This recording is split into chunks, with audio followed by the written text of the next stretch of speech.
siding, windows, and gutters. St. Paul's in Greenville, and the Ridgewood at Shenango Valley Senior Living Communities. Sharon Regional Health System, dedicated to serving the community. Joanno Legal Group, ready to help you seek justice for your injury. Grove City Area Federal Credit Union, banking but better. Attorney Bill Motor, excellence, experience, and integrity. UPMC Health System, changing healthcare, changing lives. Mercer County State Bank, community-minded since 1911. Mancino's Driving School, where safe driving starts. Vay's Pub and Grill, make it special, make it Vay's. The Sharon American Legion Post 299. Strong advocates for veterans and their families. Warner's Homes and Improvements, making dreams come true since 1958. Hermitage Rotary Club, offering hope for those struggling with prescription opioids. Mailer Insurance, trusted for generations. DK Auto LLC in Grove City, specializing in Southern vehicles up to $15,000. The Laundry Man, helping you spend time doing what you love, not laundry. Reed and Daly Associates, providing accounting and income tax services for over 30 years.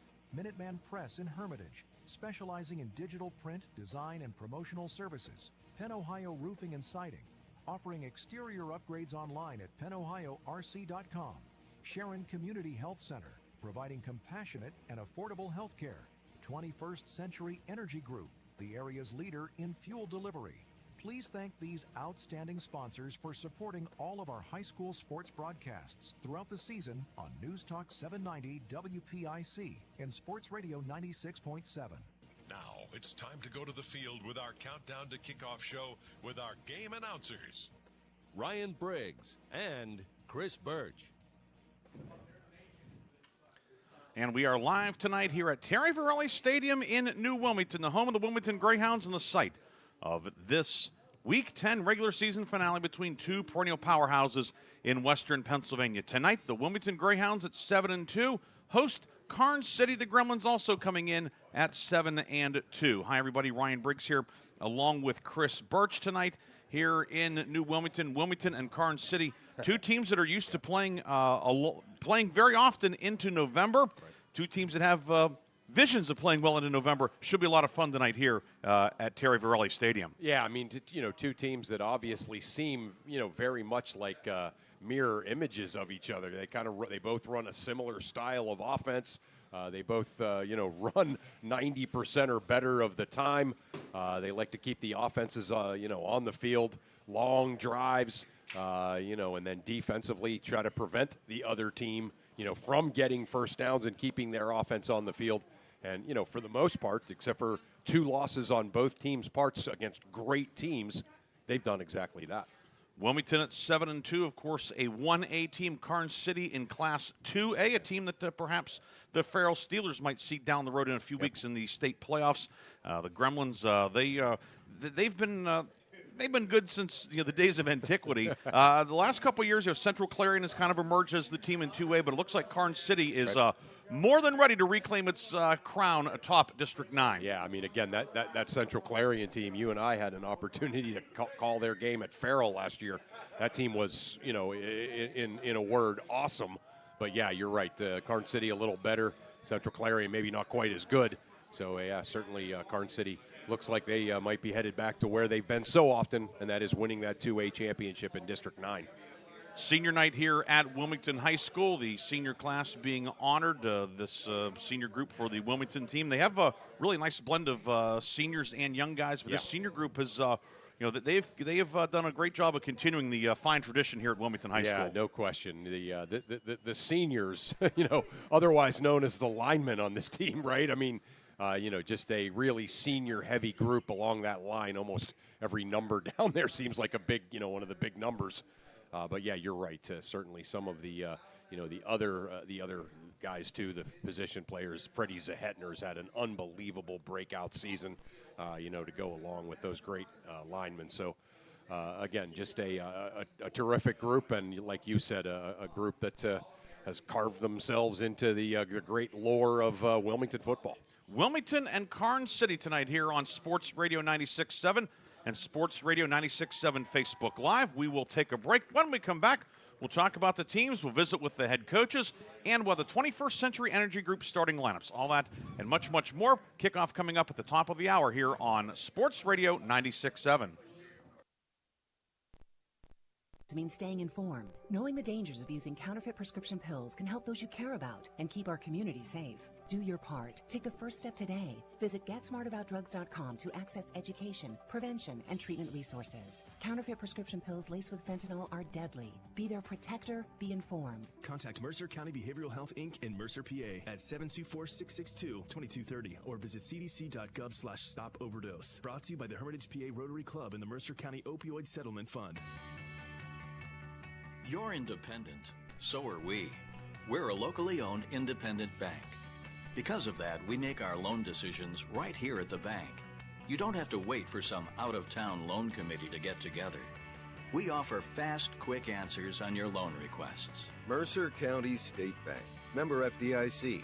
Your community bank. Online at mcsbank.bank.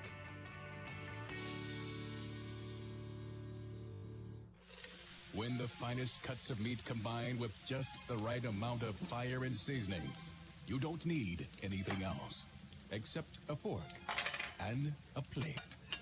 Get ready for the most amazing dining experience ever.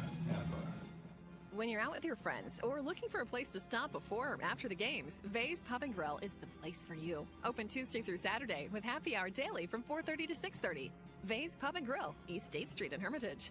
St. Paul's Without Walls Home-Based Services is seeking compassionate individuals who love to help others and who will nurture meaningful relationships with the clients we care for. Parents with school-aged children, college students, retirees, or anyone seeking a role that fits around their life will find this opportunity especially rewarding. Visit stpaul's1867.org/join our team to apply for a companion or care partner position with St. Paul's Without Walls Home-Based Services. St. Paul's is an equal opportunity employer.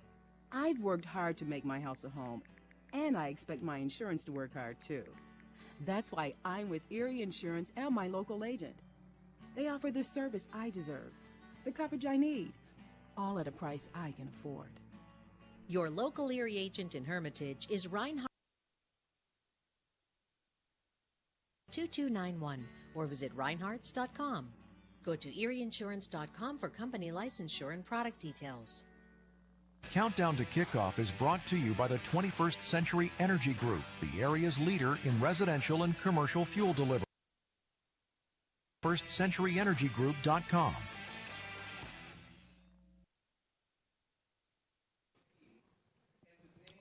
And we are back here at Terry Verrelli Stadium in New Wilmington, Wilmington High School. Ryan Briggs and Chris Burtch with you. We have Art Shannon back in the studio.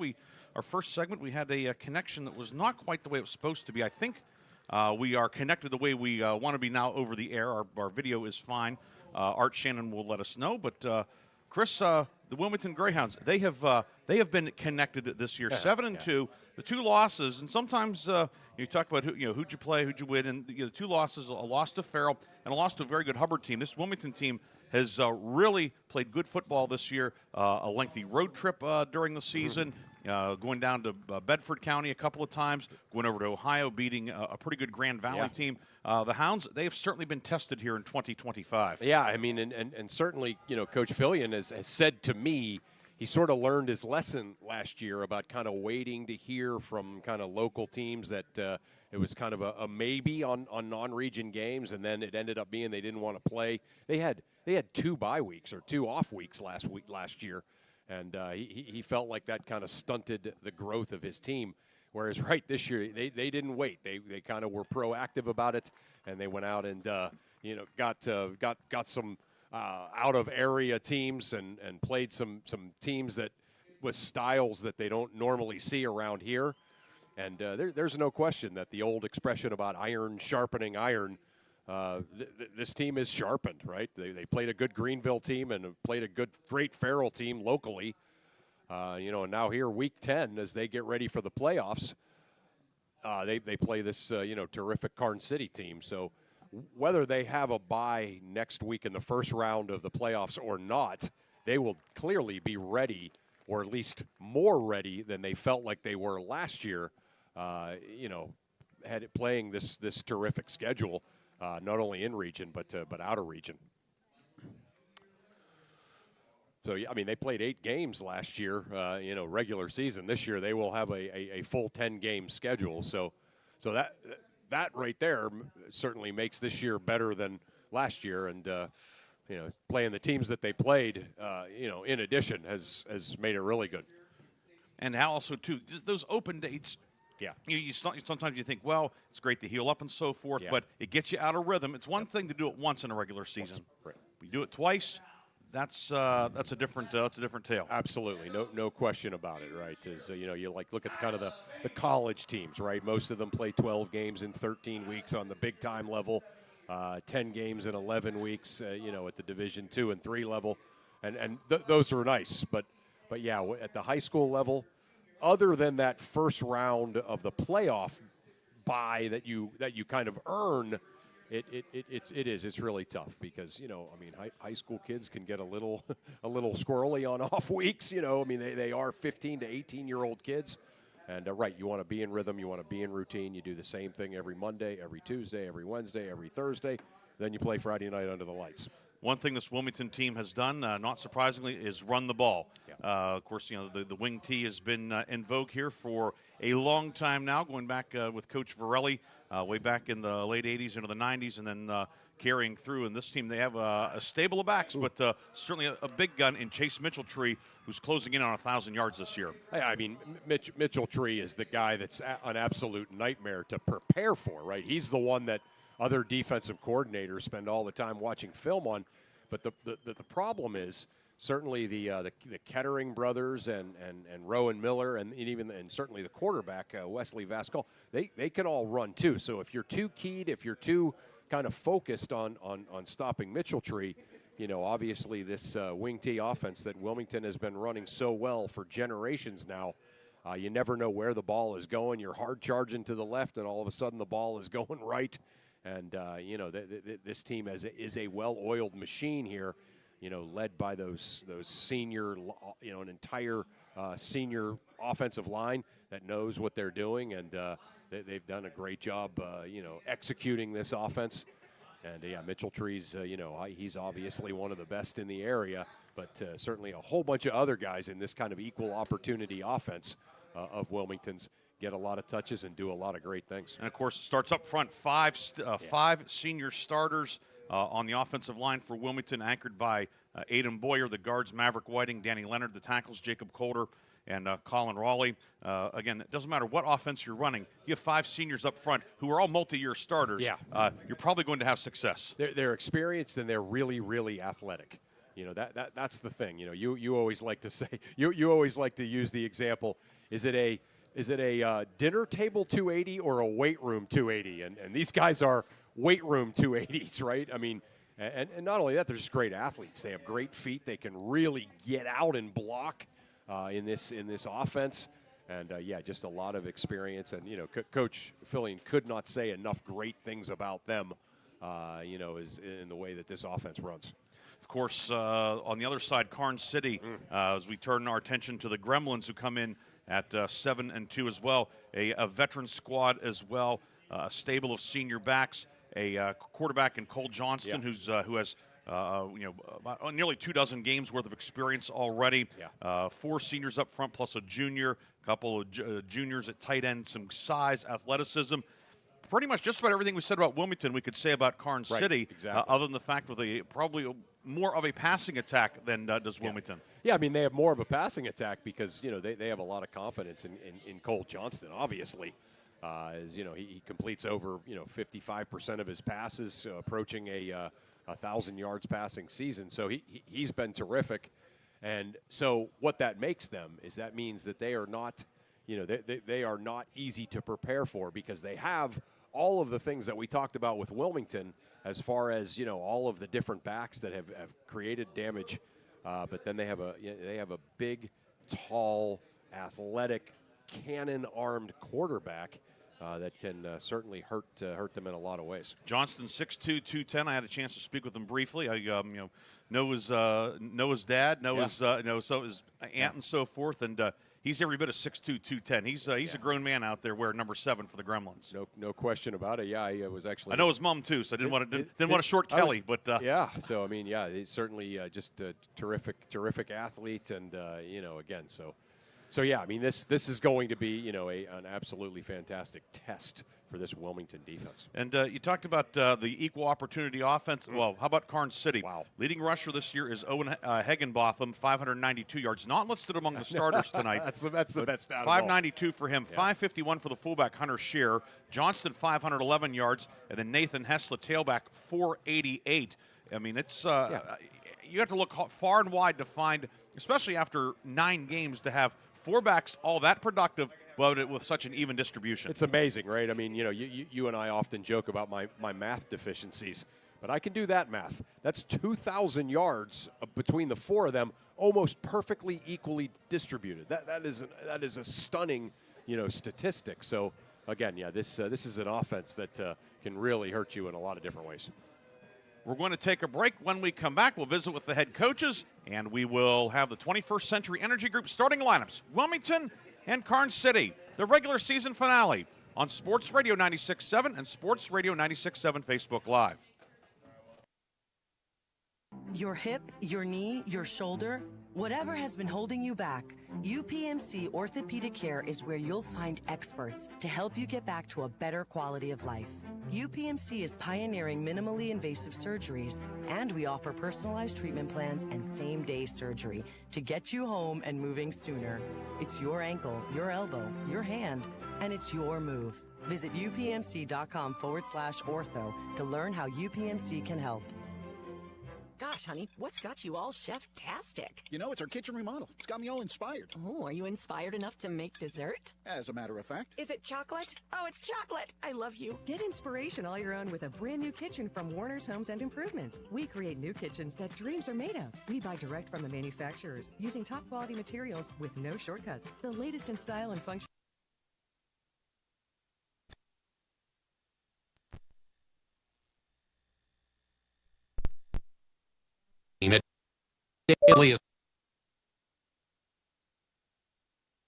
Reed and Daly built their practice one client at a time and are proud supporters of student athletes, boosters, bands, and other school activities to keep our diverse community moving forward. When it comes to business or taxes, Reed and Daly Associates will fight. Reed and Daly Associates on South Buell Farm Drive in Hermitage and online at reedanddaly.com. Hello, Shell Restoration. May I help you? Hello? Oh, I was waiting for the beep. Or the part that tells me what button to press? Nope, I'm a real person. Great. I've been leaving messages all day to try and compare prices on my roof. Well, we can have one of our project managers call you to set up an appointment within an hour and be at your house for an estimate within 24 hours. Wow, that's service. Well, that's what we specialize in. Shell Restoration, the area's #1 roofing, siding, windows, and gutter installer. Call today for a free estimate, 800-663-8103, or look for @Shell Restoration on Facebook. Nobody plans to get hurt at work, and when I did, I had no idea what to do. So I called the Joanno Legal Group. The insurance companies have attorneys on call. You deserve to have one too. You deserve to know your rights, and you deserve to have answers to all your questions. Call the Joanno Legal Group toll-free at 888-347-1411. There's no fee unless we settle your case or have to fight to protect your benefits. Please visit us at joannolegalgroup.com or call us toll-free at 888-347-1411. Joanno Legal Group, when you deserve more. No fee unless we win or settle your case.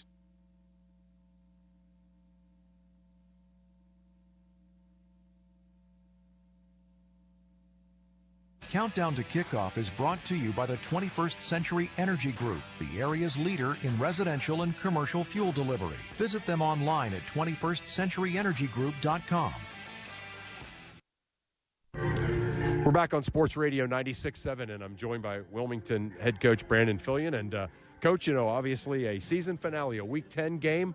You guys have had a season where you've had to take some strange trips and play some schools that are not necessarily right in the area. You went through some bumps, but all in all, you have to feel great about how your season turned out. Well, Chris, first of all, always great to see you and have you on the call for any Wilmington football game. And shout out to Professor Briggs with you tonight. So awesome to have you guys here in Terry Varelli Stadium. But yeah, I think when you step back and you look in retrospect, you go back to last season, you compare to this one. Last season we had 2 bye weeks. We played a total of 8 games. This year we've had 10, and you look at some of the opponents, you had to travel, but you're playing really good teams, really good programs. So I think that going into the playoffs this year, as we're now in week 10, I think our regular season, has made a big, big difference. I think that the best way to get better at football is to play football and play good teams, which we have done. And certainly we have another very, very good team here tonight in Karns City. But I think the boys are doing a good job. They remain humble and hungry, focused at practice, wanting to get better each and every day. So, yeah, I like where we're at right now in week 10. And, I know the boys were excited to play a very good Karns City team tonight. You obviously had a lot of guys back, that were starters or at least part-time starters a year ago, but still a young team. You have to feel kind of like this year, maybe some guys stepped forward and asserted themselves as upperclassmen, even if they weren't seniors. Well, there's no doubt, Chris. You look last year, 2 seniors total on the roster. One who, due to injury wasn't able to play, one who was back for the first time since being a freshman. So, yeah, you were heavily underclassmen last year. And I think one of the things this year is you just have that senior class presence. Aiden and Evan did a great job last year. It was one team, but there's no substitute for having a sizable senior class. And in particular, if you look at the distribution of the senior class, all 5 of our starting linemen are seniors. When you have that kind of consistency and continuity up front, in particular when you run the wing T offense, that makes quite a difference. Well, looking at this Week 10 game, obviously there's a lot of different philosophies. Some coaches like to take Week 10 off, and it works for them. We got you guys playing this Karns City team, Farrell playing Cathedral Prep. So when you looked at this and said, yeah, I'd love to play this great team Week 10, what are some of your thoughts about that? Well, you're right, Chris. There's different philosophies out there that exist with Week 10. I think when we look across at Karns City, we see a team that's really a mirror image of ourselves. Coach Sherwin and Karns City, not just a great team, but a great program. And our theory is, if we were to have a bye week like we did a year ago, we want to play a playoff caliber team here in Week 10 to prepare for the playoffs. We want to go up against this team that, this is going to feel like you're playing an opponent who you would see and who you would face in the playoffs. And that's really our philosophy. Hey, let's use this game to prepare ourselves for this caliber, this quality of competition to make sure that we're ready to go in the postseason. A couple of keys tonight for your team to have success against this really good Karns City team. Well, I think, the first key, Chris, is we've got to limit the mistakes. We can't turn the ball over. We've done a great job with ball security this season. We've got to take care of the football. We can't turn it over. And certainly, the other part of limiting the mistakes is limiting the penalties. We've got to be disciplined on both sides of the ball. This is a good team. We can't extend drives of theirs. We can't go backwards on drives of ours. We want to stay on schedule. So key one, really just eliminating any mistakes. Key number 2, I think for us offensively, is we've got to establish and control the line of scrimmage. We've got to make sure, both teams will look to do that. And then defensively, we can't give up the big play. We've got to keep the ball in front of us. We've got to make them keep snapping the football. And, last thing, not really a key, but just something that, I wanted to make mention of.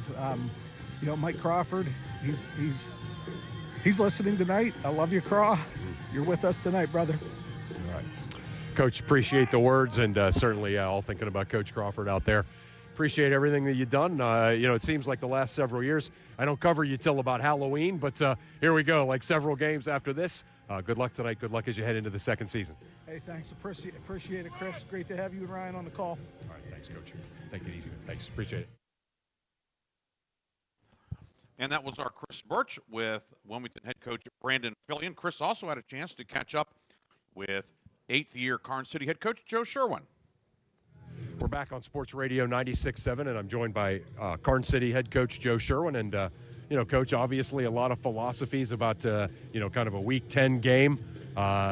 You guys chose to play a really good Wilmington team. You guys have had a great season. Just a couple of your thoughts about tonight. Yeah, we're looking forward to it. They're a great program. We want to be playing competitive games. We want to make ourselves better, and that's the goal of this game tonight. And this get us ready and prepared for the playoffs. Obviously you're kind of your three-headed monster of running backs has given you guys a lot of success, and that works this time of year. So that certainly has to give you a lot of confidence. Oh yeah, for sure. We count on those guys, and those guys go by our offensive line. Wilmington's the same way. They got a bunch of guys that can run the ball as well. So should be a good matchup. It might be a pretty short game. A couple of keys tonight for you against Wilmington.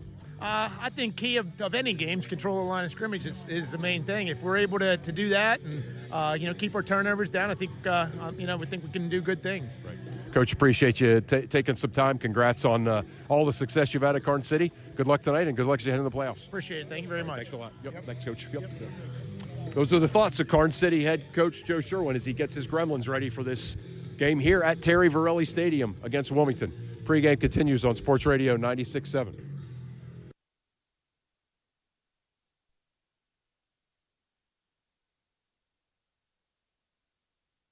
W. Becker offer hands-on careers in engineering, skilled trades, and business operations. Enjoy competitive pay, great benefits, and the chance to work on real-world projects with a team that values quality and innovation. G.W. Becker is looking for welders, mechanical assemblers, field service technicians, and other positions. Apply at gwbcrane.com. That's gwbcrane.com. The 21st Century Energy Group is the leader in residential and commercial fuel delivery. For over 50 years, they have provided quality heating oils, propane, heat, gasoline, diesel, and lubricants to western Pennsylvania and eastern Ohio, with 7 locations including Newcastle, Grove City, Conneaut Lake, and Erie. The 21st Century Energy Group is your locally owned neighborhood fuel provider. Call them today for your home heating or commercial fuel needs at 1-800-922-5454. And don't forget to follow them on Facebook or visit them at 21stcenturyenergygroup.com.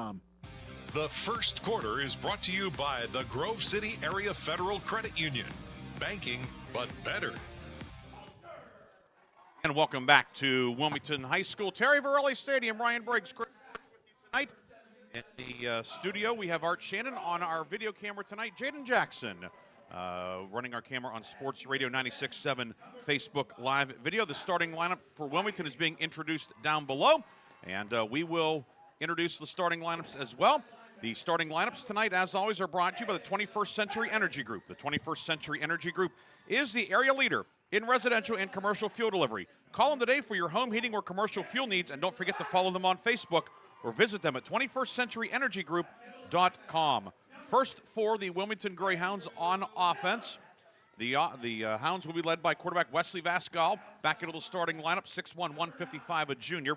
The fullback, Cam Kettering, 6 feet, 185, a sophomore. Left halfback, Cale Kettering, 5'11", 180, a sophomore. Chase Mitchell-Tree's the right halfback, 5'10", 180, a junior. Split end is Freddie Zahetner, 6'2", 165, a senior.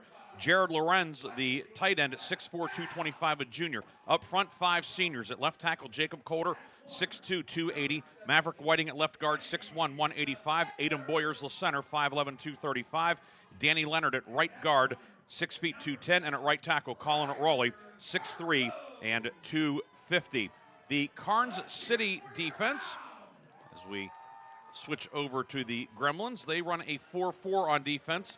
The ends are Nathan Hess, 6'1", 205, a senior, and Sean Slogenhout, 5'10", 260, a senior. The tackles, Mason Bell, 6 feet, 200, a senior, and Hunter Shearer, 5'10", 220, a senior.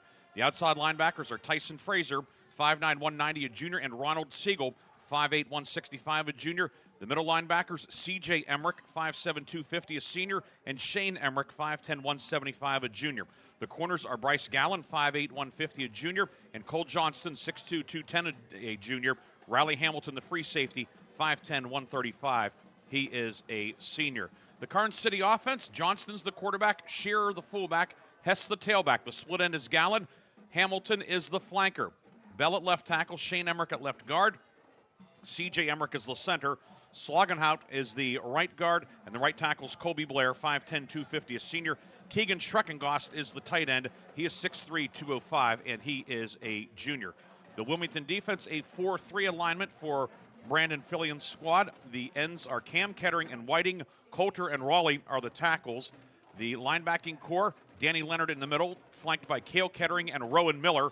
Miller, 5'11", 195, a sophomore. The corners are Zahetner, and Ryder Turvo. Turvo, who also does the place kicking, 5'11", 160, a senior. The strong safety is Mitchell-Tree, and Vascal is the free safety. And those were our 21st Century Energy Group starting lineups. Your officials tonight, your referee is John Girocki. Chris Thrasher's the umpire. Leanne Williams is the headlines woman. Sam Stanton, the line judge. And Bradley Kalea is the back judge. Wilmington in the navy jerseys, white numbers and letters outlined in gold, white pants, navy helmets. Karns City, white tops, white pants, purple numbers and letters outlined in old gold, purple helmets for the Gremlins here tonight in New Wilmington. Chris, I know you talked with both coaches. Anything that stood out and anything that you'll be keeping an eye on? Yeah, both coaches, joked about it, off air as I talked about the game about, this game might be over at 8:30, meaning that both teams like to run the football, keep the clock going, and again, just mirror images to each other. Very physical. I think it's a great test, and it really, I think it is. I think it's going to be one of the better games that we've covered all year as far as the matchup. I agree with you 100%. This is one I've been looking forward to for quite a while. Nice. Of course, so we've covered Wilmington a long time, and Karns City have gotten to know a lot of people down there. I knew about probably 2/3 of the coaching staff down there through various things, and I know back in the Karns City metro area that athletic director Chris Bellis is tuned in tonight. Nice. I want to thank him for his help this week. Longtime basketball coach, now the AD there. Also a fellow social studies teacher like you are, sure Chris. Is. Yeah, he's a really good guy, and glad he's listening. And my last at-bat in my entire baseball/softball career was against Bellis, and I got a hit. So I retired on that one, Chris. You're like John Kruk retiring on a hit. You did not go have a cigarette, though, after that hit. Probably not. Probably not. So the Wilmington Greyhounds here on the near side. Karns City across the way, and we're about ready to get underway here in the 2025 regular season finale. Both teams will begin playoff action in the coming weeks. District 10, Wilmington, chance the Hounds are going to get a bye. As they may only take 4 teams in 1A, and they have the extra week. Karns City in 2A. Gremlins would start playoff play perhaps next week, again, to see how things shake out in District 9. Right. So a lot to iron out, but Karns City 7-2. Last week, big win over Punxsutawney, which was 8-0. Earlier in the season, Punxsutawney rallied from a 19-0 deficit to win at Karns City 22-19. Last week, the Gremlins went down and turned the tables on the Chucks 35-23. Really a statement win for Karns City, whose only other loss is to Du Bois, who's the only team to beat General McLean this year. That was 56-42. Yeah. So I mean, the District 9 football, it's kind of at that small school level, which I guess most of the schools in District 9 are, 1, 2, and maybe some 3As. But it's big boy football, and we saw that certainly with that Central Clarion team last year. And I mean, that Punxsutawney team is a great team playing Sharpsville tonight. So this is it's been a lot of fun when we've occasionally dipped over and checked out some District 9 teams against our Mercer County teams. Wilmington will kick off to begin tonight's game. Hounds go right to left. Ryder Turvo has it teed up in the middle of the field. 3 men deep for Karns City. Turvo's kick is going to be fielded at the 16-yard line, along the far hash mark, out across the 30 and to the 35-yard line on the run back for Karns City. As Gremlins will get good field position. And the run back was Trevor Mung, a sophomore running back for Karns City, out to the 34. So good starting field position tonight for the Gremlins as they go left to right here at Wilmington. Yeah, it's like a chance to check out this Karns City offense here right off the bat. They will do a lot of different things, certainly. Some wing T elements, a lot of midline option, and some spread. Turn and toss by Cole Johnston over the right side to Hess, and Hess will get about a yard or so to the 35-yard line.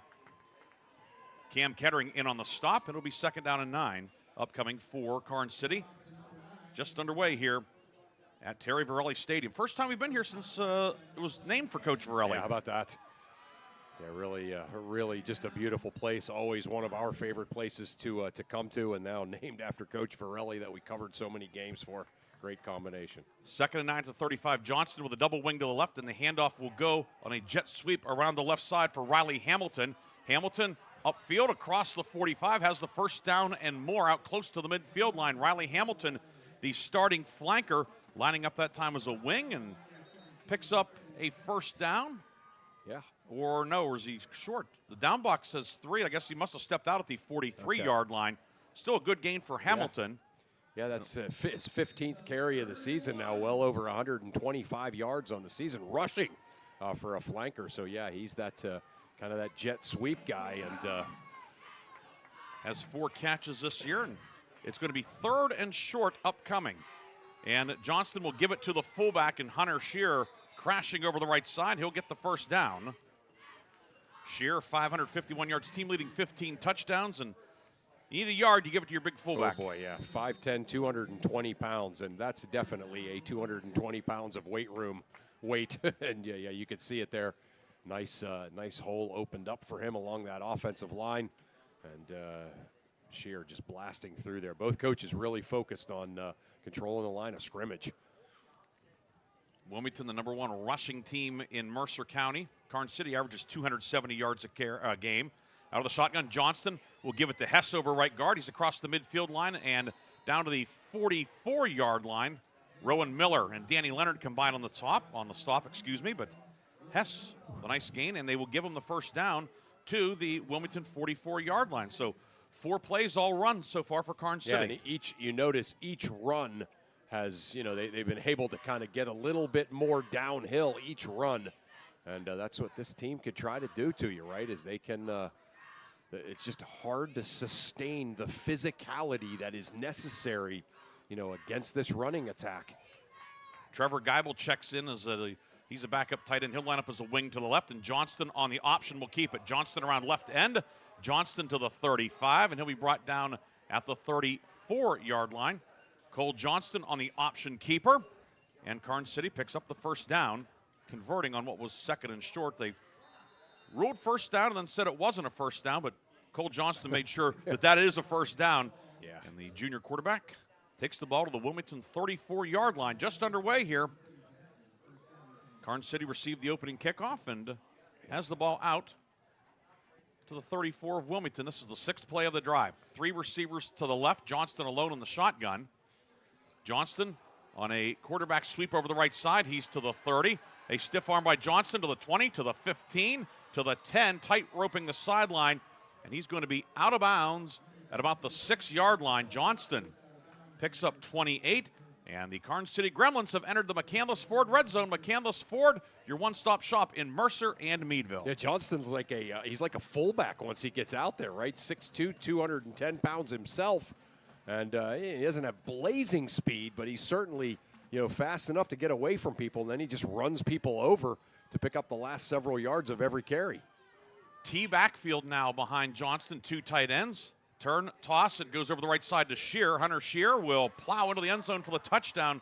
An impressive opening drive for the Karns City Gremlins. Shearer scores from 6 yards out, and Karns City has the lead with 8:56 to go in the first quarter. Yeah, 3 minutes and 4 seconds, right? Just kind of roared down the field. And again, it's the physicality that wears you down against this Karns City team. And that's some defensive adjustments are definitely going to have to be made by the Hounds. Brock Dittman, 22 of 23 on PATs, will attempt the extra point.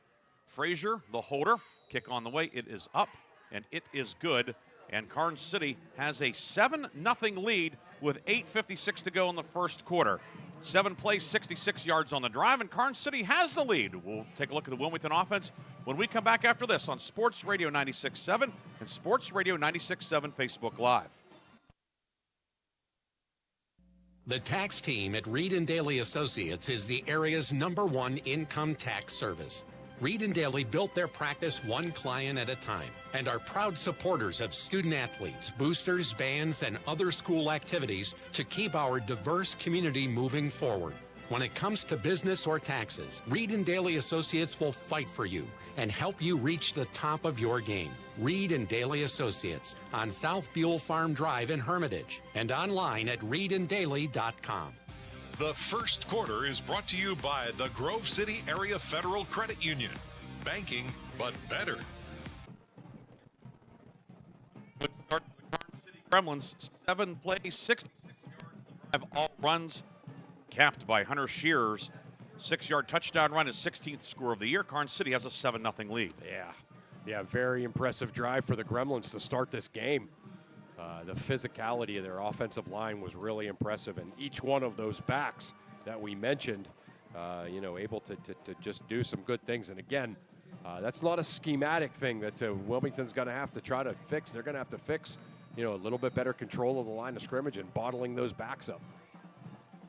Kick away from Bell, and it's fielded at the 10-yard line. And Zahetner will pitch it back to Mitchell-Tree near side. Mitchell-Tree along the near sideline to the 40. Mitchell-Tree at midfield, and he's going to be tripped up by the kicker, Mason Bell, who also starts on the defensive line, not your garden variety kicking specialist, but a big run back for Mitchell-Tree out past midfield. Yeah, a little trickeration there as they handed it off to Mitchell-Tree on the kind of coming the opposite direction, and the hard charging Karns City kickoff team was kind of left having to reverse fields, and by the time they did, Mitchell-Tree able to pick up some big chunks of yards and get the Hounds into great field position. 8:47 to go in the first quarter. Hounds come out in a double wing. Vascal under center sends Cale Kettering in motion. The handoff goes up the middle on a trap play. And that's going to be Cam Kettering, the sophomore fullback, getting a couple on the first offensive play of the night for Wilmington. It will be 2nd down and 8. 2nd and 8 upcoming. Karns City, that 4-4 defense. Yeah, and again, very, very physical defense, really athletic out on the edges. Not too many weaknesses with this Karns City defense. 2nd and 8, double wing set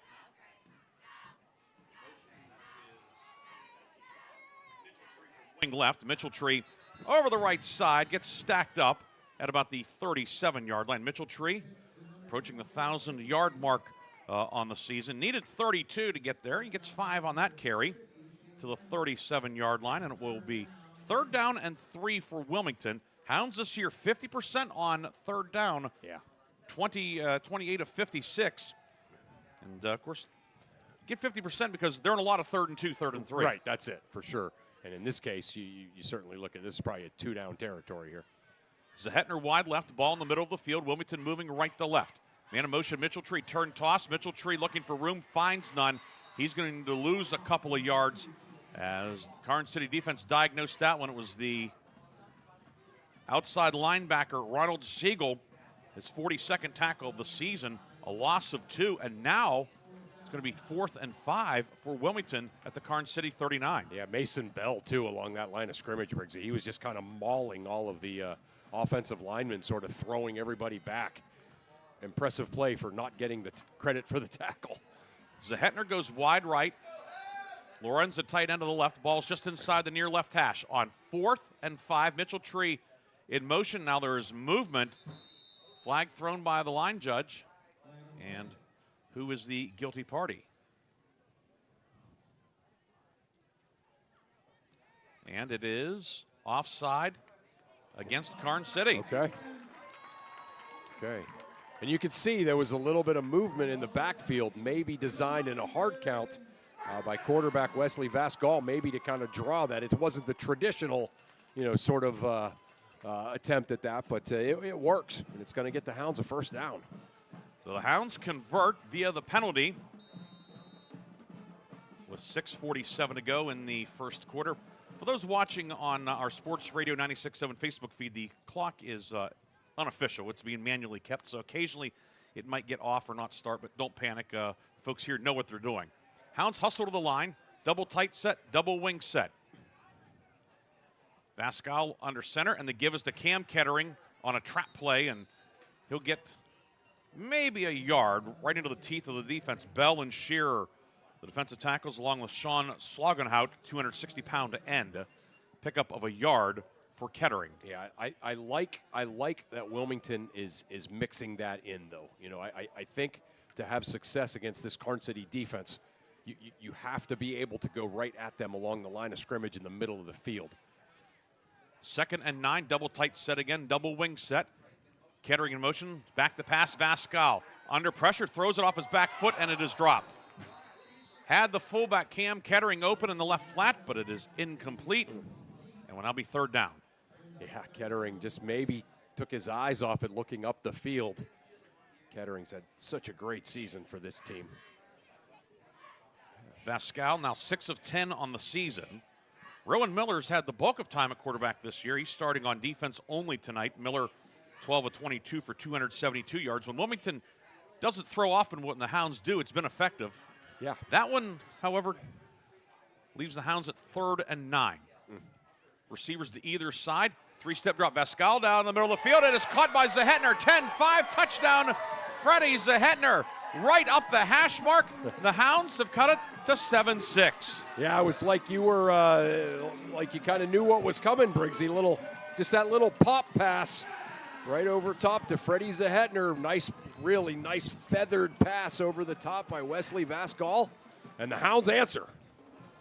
5:42 to go in the first quarter. The drive, 6 plays, 44 yards. It used 3:05. Set up by the kick return by Mitchell Tree in to Karns City territory. Now, Ryder Turvo, 43 of 44 on the season to attempt the extra point. Mitchell Tree snapping. Zahetner, who scored the touchdown, his reward is he gets the hold. Snap was good, so's the hold. Kick by Turvo is up, and it is good. The Wilmington Greyhounds with an answer. The touchdown pass on 3rd and 9, 33 yards from Wesley Vascal to Freddie Zahetner, and we are tied at 7. We have 5 minutes and 42 seconds to go in the first quarter. We'll come back with the Greyhounds kickoff on Sports Radio 96.7. Need an exterior upgrade? Roofing, siding, decks, and all of your exterior needs are expertly handled by Penn Ohio Roofing and Siding Group. Trust Penn Ohio Roofing and Siding Group to provide a customized solution that meets your specific needs and preferences. They are an A+ rated BBB company and offer Uniflex silicone roof coating systems. With a 5-star rating, their commitment to quality is unmatched. Visit Penn Ohio Roofing and Siding today at pennohiorc.com. The first quarter is brought to you by the Grove City Area Federal Credit Union.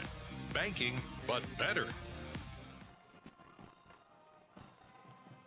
7-7, Wilmington has tied it up. Each team with a touchdown drive to begin tonight's game, along with Chris Burtch. Ryan Briggs with you tonight. Art Shannon back in the studio producing our game. And Jaden Jackson on camera for our Sports Radio 96.7 Facebook video feed. Hope you're enjoying this one, and through 7 minutes, this has been everything we wanted and then some. Yeah, no doubt about it. And again, you know, sometimes you look at these really high-scoring games, right? And I'm not saying that this is going to be one necessarily, but, you know, just a whole lot of offensive talent and skill out on the field for both teams. And both teams kind of come out on their first drives and prove that. Zahetner, it's a line drive, hits one of the up men, and is caught by Wilmington out of the air.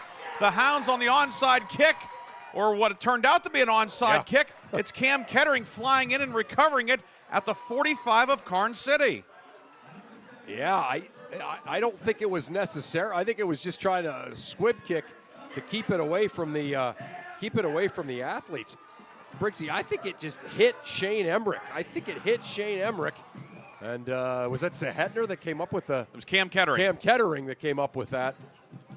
Wow, what a turn of events. Karns City roared right down the field, and you thought, oh boy, Wilmington scores and then gets the ball back. Now Rowan Miller in at quarterback. Zahetner in motion from wing left, and Miller on the option will keep it around the right side. Rowan Miller on his first offensive play of the night. A nice pickup across the 40 to the 39. He'll get 6 on that carry. Vascal lined up at split end that time, so Wilmington throwing a few wrinkles in offensively. Yeah, this is, you know, it's that, you know, really good competition, but kind of low consequence for trying new things and it not working. So, yeah, you got to love that. Of course, Miller's played a lot at quarterback this year. He's out there for the second drive of the night. 2nd and 4 from the 39. And this time they give us the fullback, and not a lot of room on the midline option play. Right into the teeth of the defense. Kettering gets a couple. Hit by Slogenhout coming down from his defensive end spot. Kettering, who recovered the squib kick that deflected It popped right up to him. Gets a yard, 3rd and 3 at the 38. Hounds, of course, scored on their last third down play. It was 3rd and 9. It was a 33-yard touchdown to Zahetner. Yeah, not bad. Pretty good third down rate. Vascal now getting the play call from the near side from head coach Brandon Fillion. Has the bright orange cap on down there. Easy to stand out among the navy and gold down there. Yeah, always ready to go hunting right from the game. Mitchell Tree in motion right to left to give us to Cam Kettering over the left side. Kettering inside the 30, down to 25. Ball knocked loose, and it's picked up by Karns City. Karns City recovers the fumble. So after Wilmington gained possession on the onside kick, Wilmington fumbles, and it's recovered by Karns City. The Gremlins take over at their own 24. Yeah, you can see Coach Fillion pleading the case that the runner was down before the ball came loose, but that is not the call. And in high school football, obviously, you don't have instant replay. So Karns City will indeed take over on the turnover. It looked like it was the free safety Hamilton who came up with the recovery.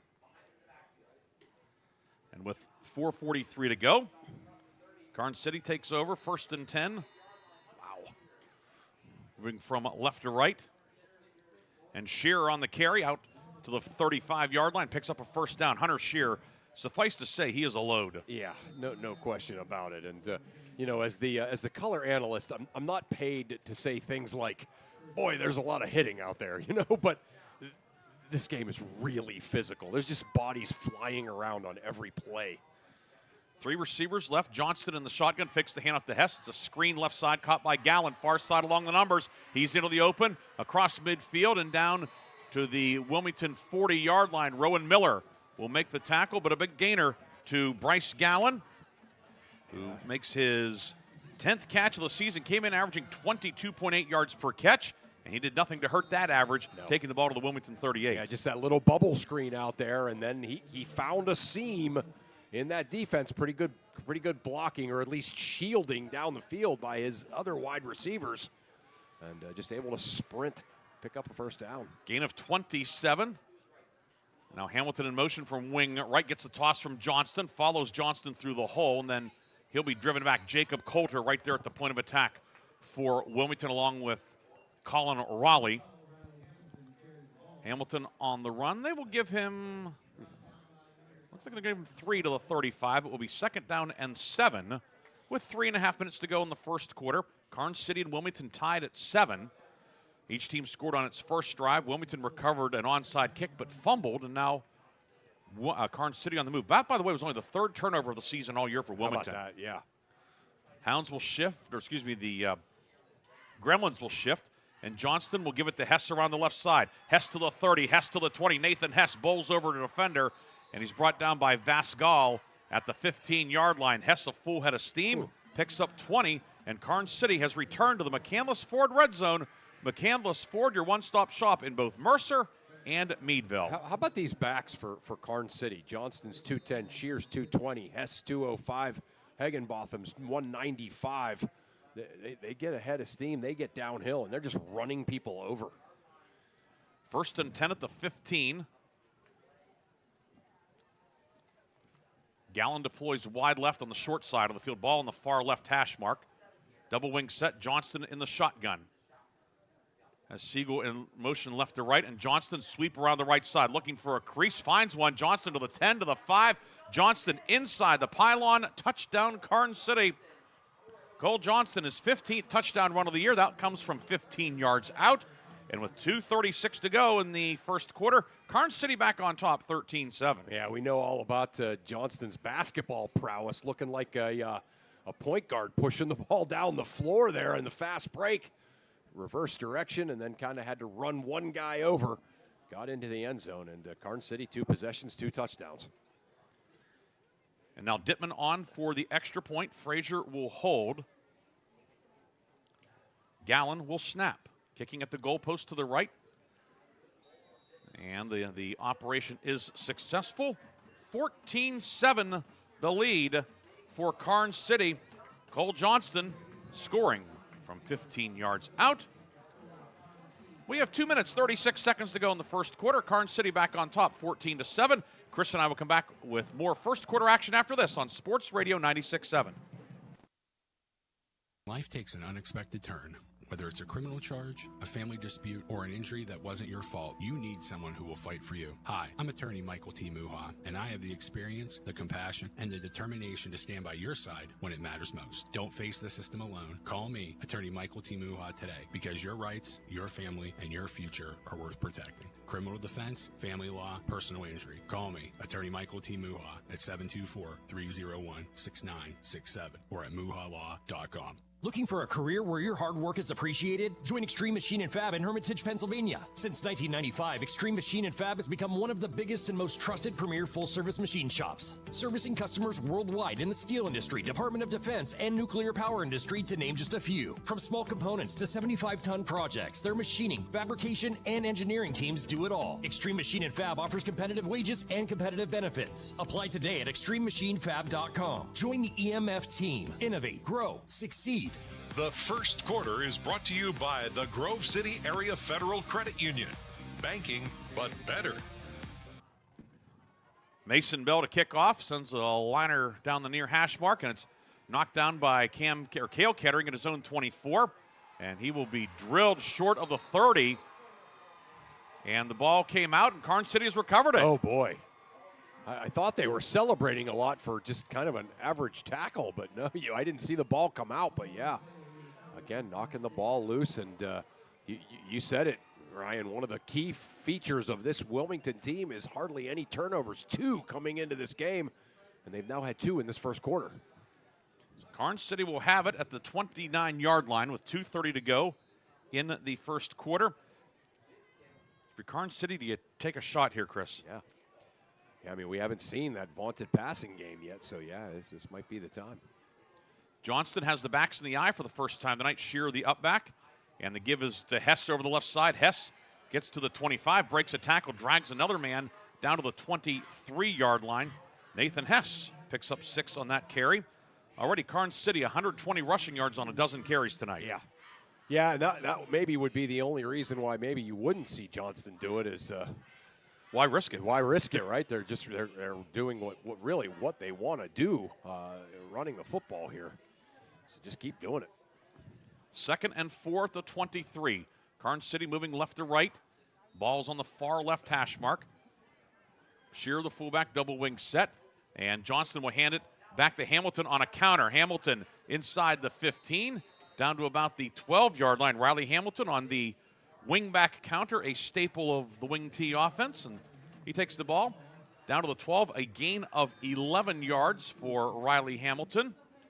And Karns City back into the McCandless Ford red zone. McCandless Ford, Mercer, and Meadville. Yeah, one of the things that makes that counter so successful is just a violent change of direction by the back, and that's exactly what he did there.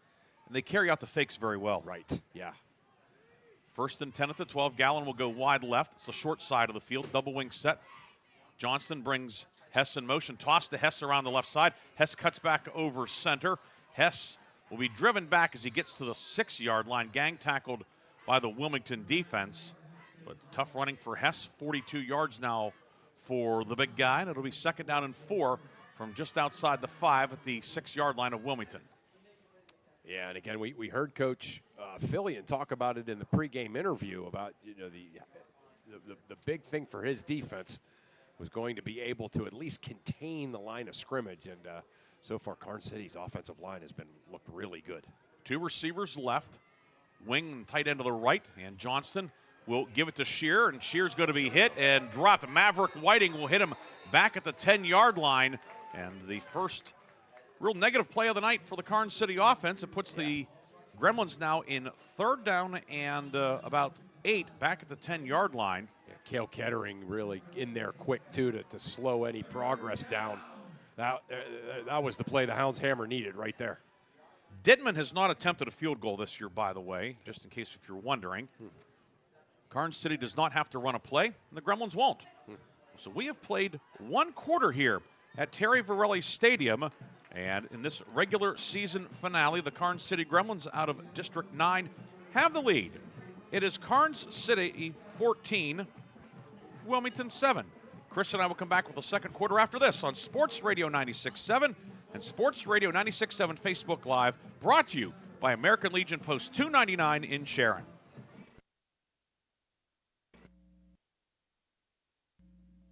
Looking for compassionate, affordable health care? Sharon Community Health Center provides high-quality medical services to all, regardless of insurance coverage or financial status. Sharon Community Health Center's experienced professionals offer comprehensive care. From routine checkups to specialized treatment, Sharon Community Health Center is committed to removing barriers and making healthcare accessible for everyone in our community. Call 724-347-5529 or visit sharonchc.org to learn more and schedule your appointment today. The second quarter is brought to you by the Penn Ohio Roofing and Siding Group for all of your roofing, siding, and exterior needs.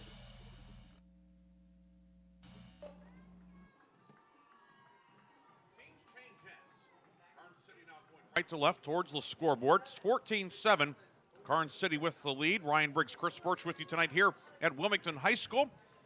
And Karns City facing 3rd and 8 at the Wilmington 10 to start the second quarter. Yeah, things going well for Farrell down the road. They're up 22-0 on Cathedral Prep, Briggsy, early second quarter. Here it's 14-7 Karns City.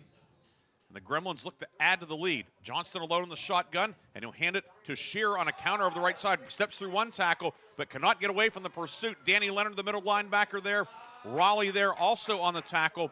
It's going to be 4th down and a decision for Karns City. Yeah, really good couple of plays there for the Wilmington defense.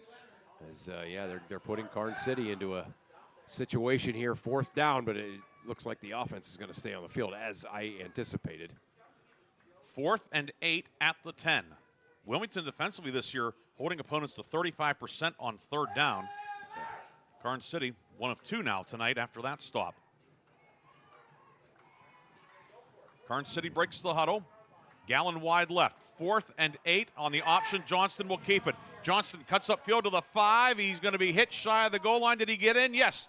He had the first down, and then he gets the touchdown on second effort. Cole Johnston on 4th and 8. Karns City keeps it on the ground, and the Gremlins make it 20-7. You mentioned the handoff. I mean, he had almost everybody fooled that he handed the ball off to Hunter Shear. And it looked like Wilmington's defense was going to be able to bottle it up, but then Johnston kept it, tucked it, and was able to just drag people into the end zone for another Karns City touchdown. 15 seconds into the second quarter, the touchdown run on 4th and 8. Now the extra point coming from Dittman. Kick is on the way, hits the upright, and it is no good, just his second miss of the year. So it remains 20-7, the Karns City lead with 11:45 to go in the half. We'll take a break, come back with the Gremlins kickoff on Sports Radio 96.7, Sports Radio 96.7 Facebook Live. Associates is the area's #1 income tax service. Reed and Daly built their practice one client at a time and are proud supporters of student athletes, boosters, bands, and other school activities to keep our diverse community moving forward. When it comes to business or taxes, Reed and Daly Associates will fight for you and help you reach the top of your game. Reed and Daly Associates on South Buell Farm Drive in Hermitage and online at reedanddaly.com. One moment I was on my way to my son's ball game, and the next I was being placed in an ambulance. I needed help.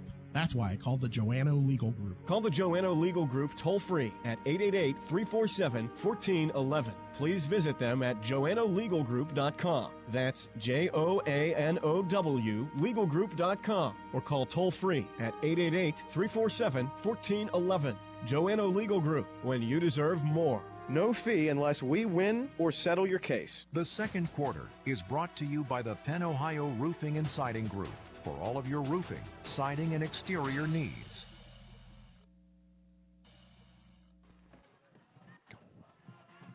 Mason Bell's kickoff skips past Mitchell-Tree. He'll retrieve it back in his own 10 on the near numbers.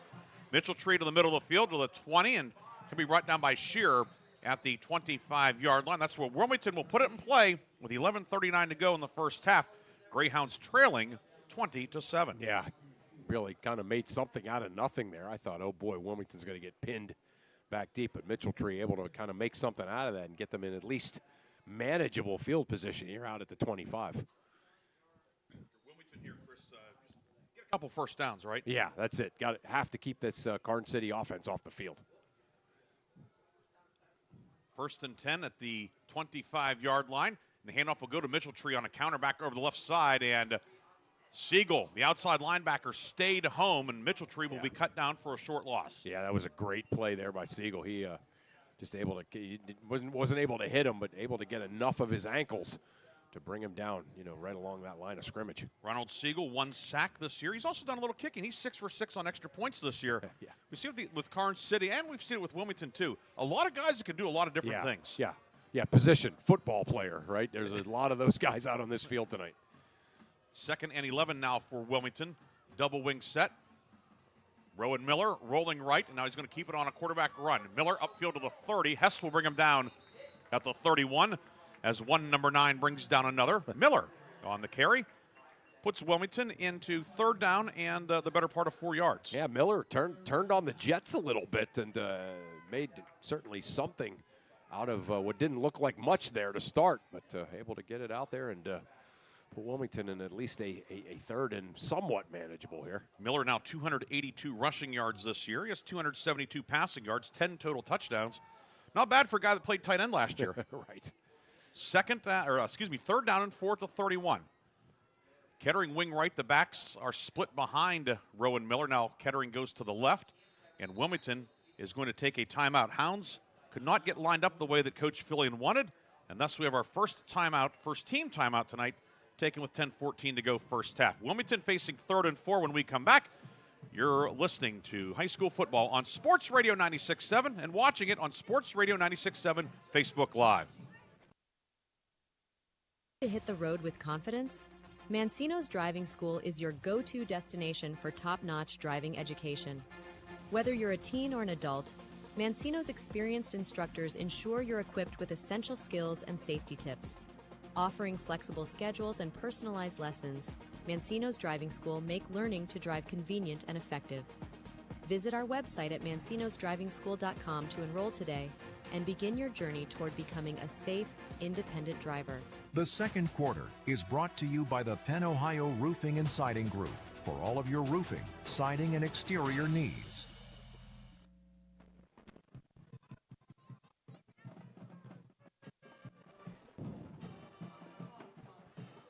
$10:14 to go first half. Wilmington coming out of the timeout. Hounds moving left to right. Navy jerseys, white numbers and letters outlined in gold. Hounds on the nameplate on the back.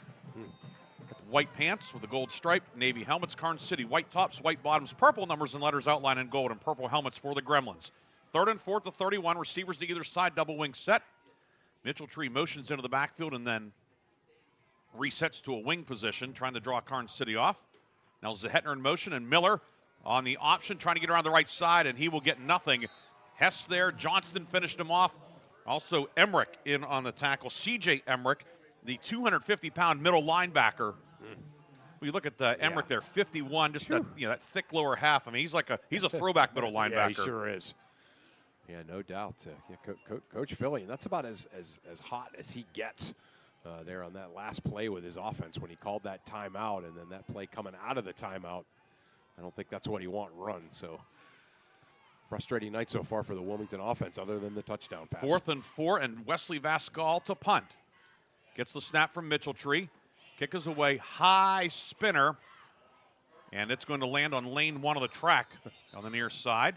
Yeah, we'll see where the official marks it out, and it's going to be out at the 41. Official still making his way back towards midfield. Yeah, you can hear some of the reaction in the press box. That might have been a bit much, but it's a 24-yard punt, goes out of bounds at the 45-yard line of Karns City with 9:27 to go in the first half. Gremlins will have it. Good field position as well, leading 20-7 here. Yeah. Our good friend Doug Nash talked down there on the track. He almost had a play on that one, but protected the camera, which is priority 1. Right. Yeah.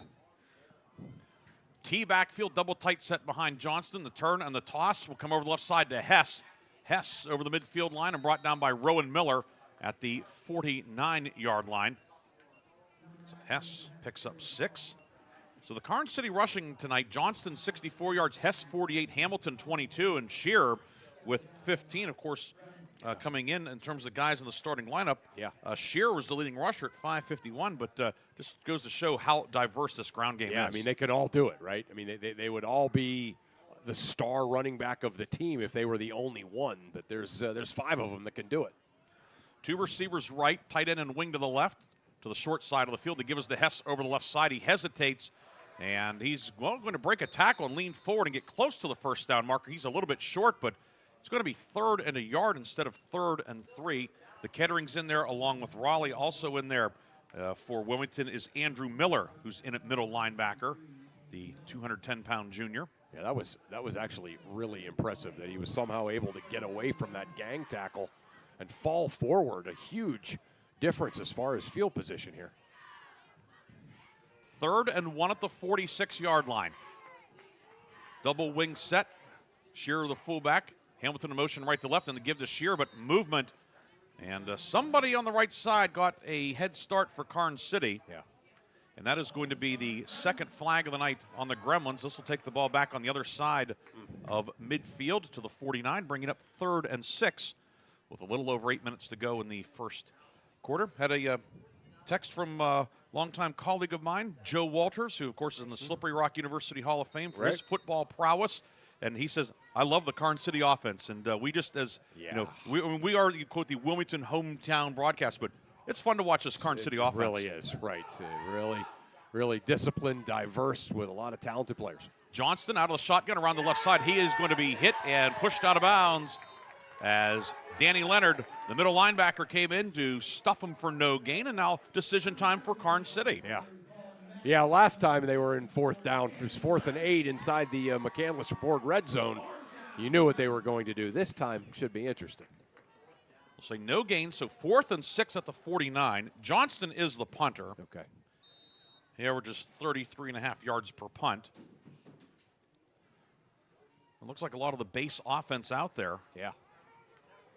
See what the Gremlins elect to do. Maybe a quick kick. Nope. Now he's coming under center. Hard to quick kick out of there. Yeah. And now he will backpedal, does Johnston. Mitchell Tree going deep, and the snap is back. Kick is away. It's a side spinner, hits the 30, and will take a little bit of a Karns City roll to the 24, maybe even the 23-yard line. That's where it will run out of steam. 27-yard punt, and Wilmington gets a stand defensively. Hounds will take over with 6:58 to go in the first half, trailing 20-7. Yeah, and again, you probably neither team really got the advantage there from that little bit of a trick punt, if you will, by Karns City. But so they got the punt off, no mistakes. But Wilmington going to end up with decent field position on their own 24. Coming up at the half, we'll have a first half recap, scoring and stats, and Chris will have the lock, stock, and barrel halftime update. 2 backs split behind quarterback Rowan Miller, and the give is to Mitchell Tree on a counter, and ball comes out at the end of the play. There was no room at all. As I say, Karns City established a new line of scrimmage. Hess leading the charge. It is 2nd down and 11 after that 1-yard loss. Yeah, and needless to say, it was behind where the original line of scrimmage was. This defensive front for Karns City, you just can't say enough good things about them. They are a wall, and then the linebackers out there are really quick. 2nd and 11, back at the 23-yard line. Zahetner wide right, ball just inside the left hash mark as Wilmington goes left to right. Vascal comes under center, Adam Boyer. Brings the man in motion. It's Cale Kettering sweeping around the right side on a jet sweep across the 25 to the 26. Gain of 3 on the play. Brought down by the cornerback on the near side, Cole Johnston. Emmerich in there as well. That was Shane Emmerich on the tackle. Pickup of 3 to the 26. 3rd down and 8 for Wilmington. Hounds are 1 of 4 on 3rd down tonight. Yeah, being in 3rd and long against this Karns City defense when you don't really rely on your pass very much is a tough spot to be in, certainly for any offense. Zahetner deploys wide left. That's the wide side of the field. Double wing set. Mitchell Tree to the left, Kettering to the right. Vascal, 3-step drop, now flushed, rolling left. On the run downfield, and it is caught out at the 35-yard line. Ball popped out at the end of the play as the pass catcher ruled down. It was caught by Zahetner, and looks like he's going to have enough for the first down. Wow, what a break for the Hounds. Yeah, that could have gone a lot of different ways, but yeah, I think they made the right call too. Zehetner makes the catch, his second reception of the night, and the Hounds, they convert on 3rd and 8. Yeah. Yeah, what a great job by Vascal, rolling, buying time. Finally finding Zehetner in the middle of the field. Zehetner's 10th catch of the season. The touchdown tonight was his 5th of 2025. Double wing set, Zehetner now wide to the right. Cam Kettering is the fullback. Unbalanced line to the right for Wilmington on this 1st and 10 play. Toss goes to Cale Kettering over right guard. He will bull forward across the 40 to the 41-yard line. Cale Kettering with his long run of the night. Takes the ball out to the 41. Gain of 7 for the sophomore. Colby Blair in on the stop as he's rotated in on the front 4 for Karns City. But nice pickup for Kettering. Yeah, I mean, this is, obviously the touchdown pass notwithstanding. This is maybe the most in rhythm that this Wilmington offense has looked. Zehetner wide left. Ball just inside the near right hash. Double wing set. Mitchell Tree motions right to left. And a flag and a false start against Wilmington. First flag of the night on the Hounds. Wilmington coming in as the least penalized team in the 11-team at Mercer County area. But this one will put the Hounds back in 2nd and 8 with 4:10 to go in the first half. Almost a mirror image of a play that Wilmington got called for the false start earlier in the game. And it was the same thing with Mitchell Tree going in motion. Looking, kind of the fake jet sweep before the snap. So now 2nd and 8 back at the 36-yard line. Again, coming up at halftime, scoring stats. And Chris will have the lock, stock, and barrel halftime update on not an abbreviated schedule, but not a full schedule either in Week 10. And before action resumes, timeout Wilmington. Hounds take time with 3:52 to go in the first half. Karns City on top by a score of 20-7. We'll come back with more second quarter action from Terry Varelli Stadium after this on Sports Radio 96.7 and Sports Radio 96.7 Facebook Live. Why is your auto loan not at Grove City Area Federal Credit Union? Seriously, why isn't it? If you financed your vehicle at the dealership, you're probably paying way more than you need. Refinance today and receive up to $100 from us. Lower your rate, shrink your payment, and smile more every month. It's fast and simple. For more details, go to gcafcu.org or text the word auto to 724-458-7520. The Grove City Area Federal Credit Union. Members of NCUA and Equal Opportunity Lender. The second quarter is brought to you by the Penn Ohio Roofing and Siding Group for all of your roofing, siding, and exterior needs. Wilmington down to 1 timeout left. Karns City has all 3 of its timeouts, along with Chris Burtch, Ryan Briggs with you tonight. Art Shannon producing our game in the studio on Sports Radio 96.7. Jaden Jackson on camera tonight. 2nd and 8 for Wilmington from the 36. Vascal back to pass downfield, looking for Zehetner, who had a step on the defender, but the pass falls incomplete. And now another 3rd down upcoming for the Greyhounds. Yeah, I like the play call. Certainly, there was some one-on-one coverage out there, but just the pass a little bit too far.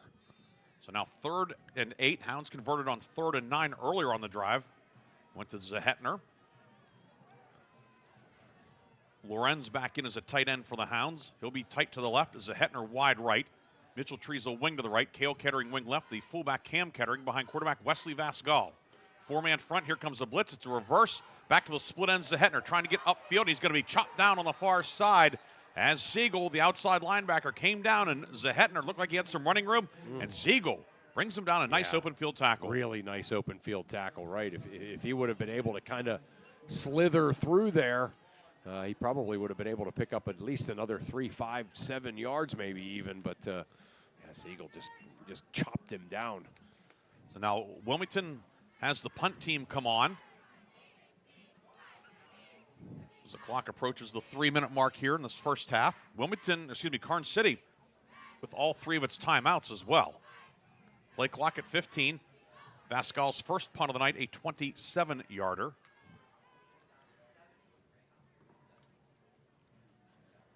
Snap back, light rush, kick away, high end over end kick, fair catch made by Gallen back near his own 30-yard line. So the Gremlins will put it in play with 2:51 to go in the first half, leading 20-7. Karns City with all 3 of its timeouts. Officially a 34-yard punt to the 29 for those of you keeping track of such things. But most importantly, a net of 34 as well. Yeah, good, really good hustle by Mitchelltree to force that fair catch decision. That's why you like having a fast guy as your snapper. Yeah, no kidding. But now Karns City will have it 1st and 10. Gallen, who's the punt returner there, he does the snapping for Karns City. Johnston has receiver or wings to either side. And flag thrown by the umpire. One of the interior men with a false start for Karns City. And the Gremlins are set back 5 yards. We've had 4 penalties total in the game, each of them 5-yarders, 3 on Karns City, 1 against Wilmington. And again, 2 teams that, with veteran coaches, veteran teams, and you would expect the penalty number to be low. Right. Yeah, no doubt, but certainly something for both coaching staffs to look at on film and say, hey, we need to, we need to clean this up before the playoffs start, guys. 1st and 15 now for Karns City. Johnston out of the shotgun.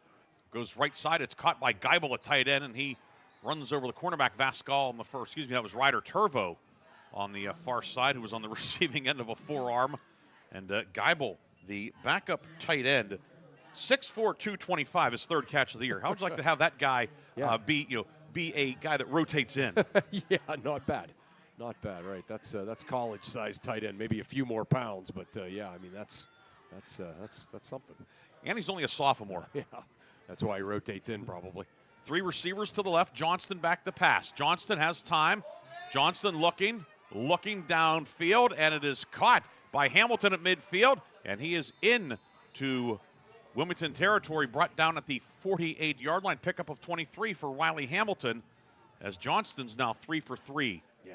For 55 yards. Just a dart there by Johnston, right? He saw Hamilton over the middle.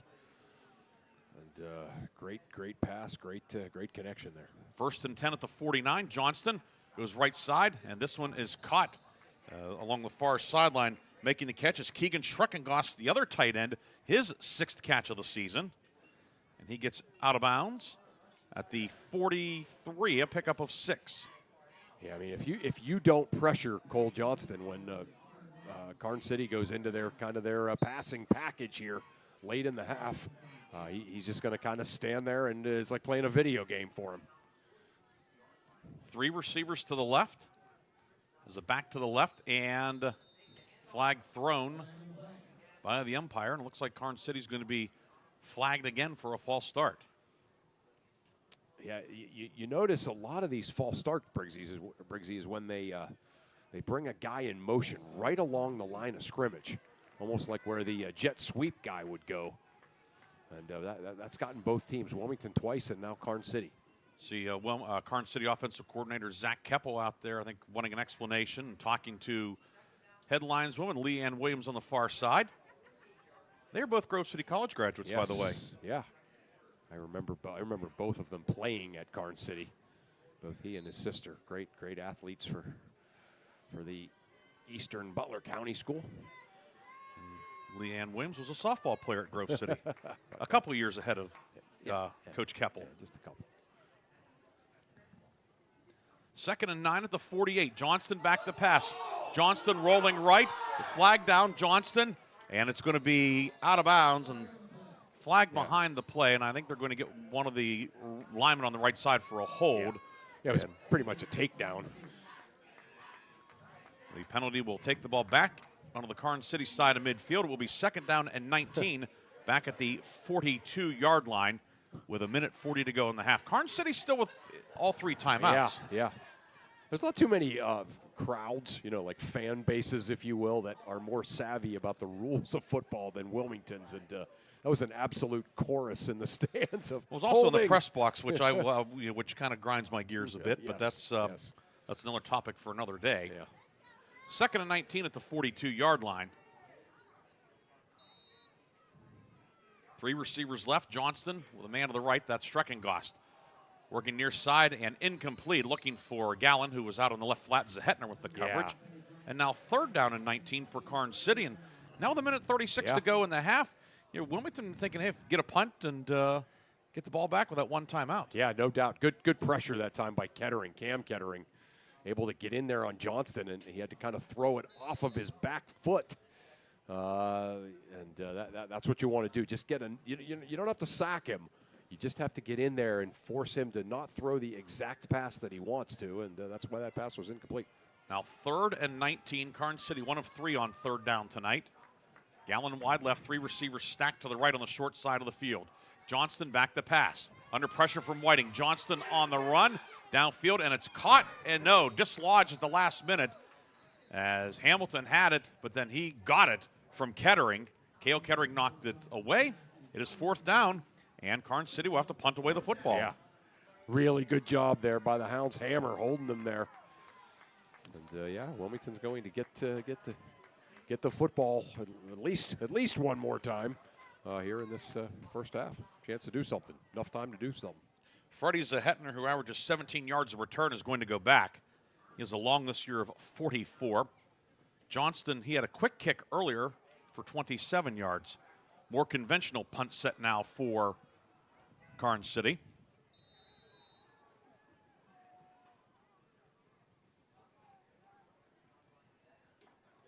Snap chest high, and the kick is away. It is a line drive. It was tipped. The umpire gave the indication that it was tipped, but it takes a very friendly Karns City roll down to the 29-yard line. Wilmington had a couple of guys come through, and they got a piece of it. Yeah. But the ball goes to the 29, a 29-yard punt. And with 1:16 to go in the half, Wilmington takes over. One timeout at its disposal.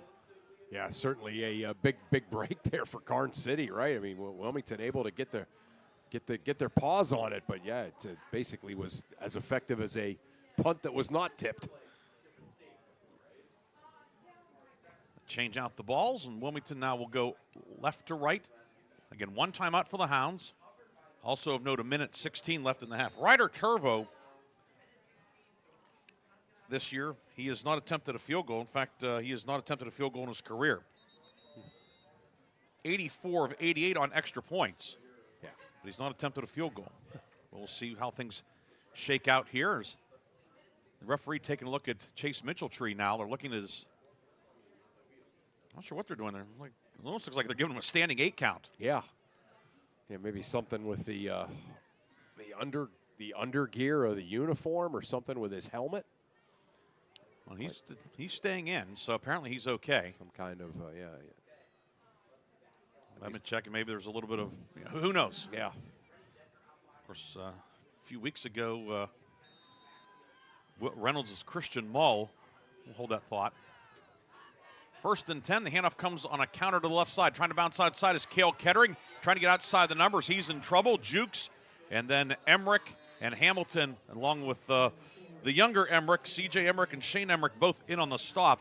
And after all that, a pickup of a yard or two, and the clock will keep going as he went out of bounds backwards. So it's gain of 2 to the 31. It'll be 2nd and 8, but quickly finishing that story. Christian Mull, of course, is the son of Reynolds head coach Josh Mull.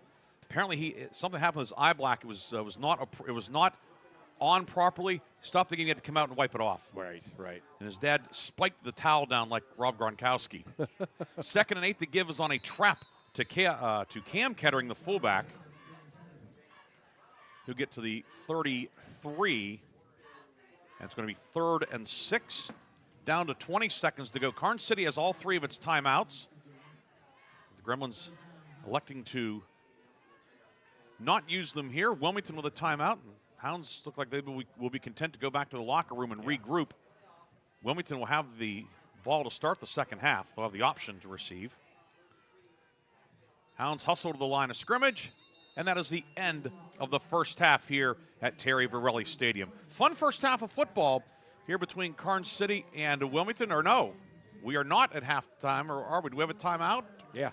He definitely, the official definitely signaled timeout Wilmington. So, okay, we are not at halftime. 2 seconds, yeah. So we'll see what Wilmington does here now, taking this final timeout. Okay. And they're going to put 2 seconds on the clock, as Chris said. So 2 seconds to go in the half. And we'll see what the Hounds do here. It'll be 3rd and 6 from the 33. Okay. Certainly an aggressive move by head coach Brandon Fillion. Really. Yeah. A little bit out of character. I know. He's tends to be more on the conservative Sure. side in terms of how they play, game management, Yes. field position, things of that sort. But we'll see what the Hounds do here on 3rd and 6. Of course, when you have the backs that they do, you have a guy that could pop a 67-yarder. Yeah, why not, right? Yeah, for sure. Now, against this defense, that's Right. the degree of difficulty is certainly higher, but we'll see what happens. Karns City has 4 guys standing back at midfield. That will definitely be the 4-deep coverage, so to speak. But 3rd and 6 at the 33. Vascal is wide to the right. Rowan Miller back in at quarterback. Double wing set. Cam Kettering is the fullback. Mitchell Tree in motion. They hand off to Zahetner on a counter over the right side. Zahetner to midfield, and he'll be cut down at the 50 as Frazier makes the tackle on what is now the final play of the first half, and a pickup of 18 for Zahetner to the 49-yard line, but that is the end of the first half. Karns City on top, 20-7. Chris and I will come back with a first half recap. We'll have scoring recap, team and individual stats, and we will also have the lock, stock, and barrel halftime update. Halftime in New Wilmington. Karns City leading Wilmington 20-7 on Sports Radio 96.7, Sports Radio 96.7 Facebook Live video, brought to you by American Legion Post 299 in Sharon.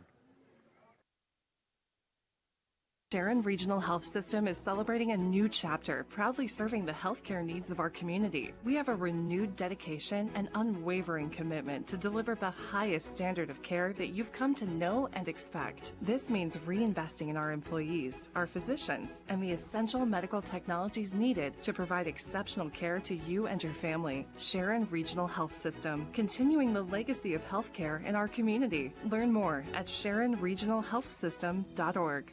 The tax team at Reed & Daly Associates is the area's #1 income tax service. Reed & Daly built their practice one client at a time and are proud supporters of student athletes, boosters, bands, and other school activities to keep our diverse community moving forward. When it comes to business or taxes, Reed & Daly Associates will fight for you and help you reach the top of your game. Reed & Daly Associates on South Buell Farm Drive in Hermitage and online at reedanddaly.com. A community is more than just houses, buildings, and streets. It's the people who live and work and contribute to making life for themselves and the people around them better. Attorney Bill Motor believes in the young people who are this community's future. Attorney Bill Motor would like to say good luck, good health, and best wishes to all the players, coaches, band members, and cheerleaders in today's game and throughout the season. Attorney Bill Motor, 2500 Highland Road, Hermitage. I've worked hard to make my house a home, and I expect my insurance to work hard too. That's why I'm with Erie Insurance and my local agent. They offer the service I deserve, the coverage I need, all at a price I can afford. Your local Erie agent in Hermitage is Reinhardt's Insurance. Get a quote at 724-342-2291 or visit reinhardts.com. Go to erieinsurance.com for company licensure and product details. Ready to hit the road with confidence? Mancino's Driving School is your go-to destination for top-notch driving education. Whether you're a teen or an adult, Mancino's experienced instructors ensure you're equipped with essential skills and safety tips. Offering flexible schedules and personalized lessons, Mancino's Driving School make learning to drive convenient and effective. Visit our website at mancinosdrivingschool.com to enroll today and begin your journey toward becoming a safe, independent driver. The Halftime Show is brought to you by Lock, Stock, and Barrel, serving giant subs to the Shenango Valley since 1973.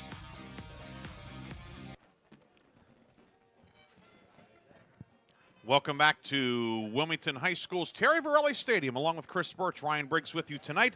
Art Shannon producing our game, and Jaden Jackson on the camera upstairs. Don't forget, later tonight, Art Shannon and Aaron Biro will have the Warner's Homes and Warner's Homes and Improvements fifth quarter scoreboard show until 11 o'clock tonight here on Sports Radio 96.7 and on News Talk 790 WPIC. They will recap all of tonight's action and take a look at the District 10 playoffs, which the pairings will be announced, I believe, over the weekend, and then we'll have action starting next week in some capacity somewhere. But right now, Chris, certainly a playoff-type feel. Two teams that are both focused on making long postseason runs. Karns City with a 20-7 halftime lead, and certainly very impressed by Karns City. And, hey, Wilmington's done some good things, too. Yeah, they really have. You know, again, obviously that first drive of the game, the great touchdown pass, little pop pass over the top.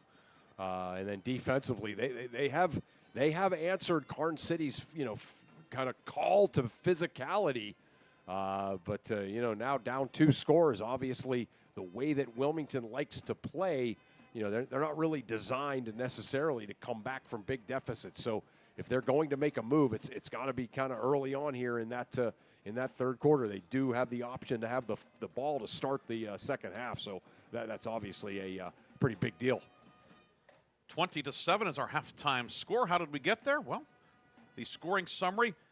Karns City, as Chris alluded to, the opening drive of the game, 7 plays, 66 yards. Hunter Shearer scored his 16th touchdown run of the season, a 6-yard run at the 8:56 mark. Brock Dittman with the extra point, and Karns City had a 7-0 lead.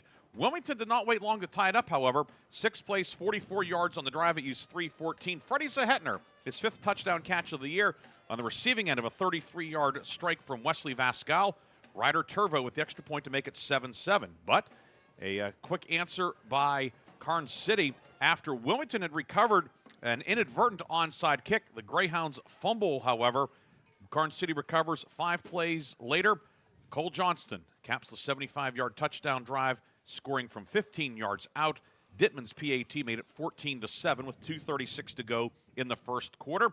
And then 15 seconds into the second quarter, Johnston scores from 10 yards out, his 16th touchdown run of the year, capping a 6-play, 29-yard drive. Extra point, no good. 20-7 the score, and that's where we are here at the break. When we come back, we'll have the team numbers, individual stats, and Chris will have the Lock, Stock, and Barrel halftime update here on Sports Radio 96.7 and Sports Radio 96.7 Facebook Live. Healthcare for all ages at the Sharon Community Health Center. From newborns to older adults, Dr. Barry Siegel, ABFN certified family practice physician, is now accepting new patients of all ages. Compassionate, high-quality care awaits, regardless of insurance or ability to pay. Plus, Sharon Community Health Center offers behavioral health and pain management services. Call 724-347-5229 or visit SharonCHC.org to schedule your appointment today with Dr. Barry Siegel. Sharon Community Health Center, 92 West Connolly Boulevard, Sharon, Pennsylvania. In 1973, Lock, Stock, and Barrel opened their doors and served their first of over 3 million giant submarine sandwiches. They still serve 42 whole subs on 15-inch buns. Lock, Stock, and Barrel also offers burgers, specialty sandwiches, wraps, gyros, salads, wings, and even breakfast. Lock, Stock, and Barrel is a full-service deli with party rings and meat and cheese trays available. Located in Sharpsville Plaza in Sharpsville, they are open Tuesday through Friday from 9 to 7 and Saturday from 9 to 3, closed on Sundays and Mondays. This is XYZ Insurance. How can I help? I have a question about my home policy. Okay, question about phone policy. Home policy. Okay, gnome policy. H-O-M-E, home. Technology is great, but sometimes it's better to talk with a real person. With Erie Insurance, you have a caring, independent agent who's with you from beginning to end. We don't have any HOMEs on record. Call Reinhardt's Insurance, 724-342-2291. Go to erieinsurance.com for company licensure and product details. A community is more than just houses, buildings, and streets. It's the people who live and work and contribute to making life for themselves and the people around them better. Attorney Bill Motor believes in the young people who are this community's future. Attorney Bill Motor would like to say good luck, good health, and best wishes to all the players, coaches, band members, and cheerleaders in today's game and throughout the season. Attorney Bill Motor, 2500 Highland Road, Hermitage. The Halftime Show is brought to you by Lock, Stock, and Barrel, serving giant subs to the Shenango Valley since 1973. It is halftime here at Wilmington High School. The Karns City Band has exited stage right now. The Wilmington Band making its way on to the field. And, of course, we always get the occasional question, we want to see the band, we want to hear the band. Well, because of licensing, we can't. Just it's how it is. It's unfortunate, but that's life in 2025. But we can tell you that the Karns City band sounded good, and we heard Wilmington warming up before the game when we were here, and if they sound as good now as they did then, that'll be a fabulous performance. The statistical story of this one, Karns City in the first half, 152 rushing yards, 60 passing yards. The Gremlins, 212 yards on 26 plays, 10 first downs for Karns City, which averaged 8.2 yards per play. On the Wilmington side, 64 rushing yards, 41 passing yards. Hounds 105 yards on 21 plays, an average of 5 yards per play. Wilmington with 4 first downs. Individual numbers for Wilmington. Quarterback Wesley Vascal, 2 of 4 for 41 yards and a touchdown. Both completions went to Freddie Zahetner. Zahetner also 2 carries for 19 yards. Cam Kettering, 5 carries for 19. Rowan Miller, 3 attempts for 13 yards. Cale Kettering, 3 carries for 12. And Chase Mitchelltree ran it 4 times, and he's been held to 1 yard so far. On the Karns City side, Cole Johnston, 4 of 6 for 60 yards. He's also the leading rusher, 5 carries, 64 yards, and 2 scores. Nathan Hess, 7 carries, 51 yards. Riley Hamilton, 3 carries for 22. Hunter Scherer, the fullback, 5 carries, 15 yards, and a touchdown. On the receiving end of things, Bryce Gallen, Hamilton, Keegan Schreckengost, and Trevor Geibel all with a catch. Gallen for 27 yards, Hamilton for 22. Schreckengost, a 6-yard catch. Geibel, a 5-yard reception. Penalties, Karns City 5 flags for 30 yards. Wilmington 1 penalty for 5.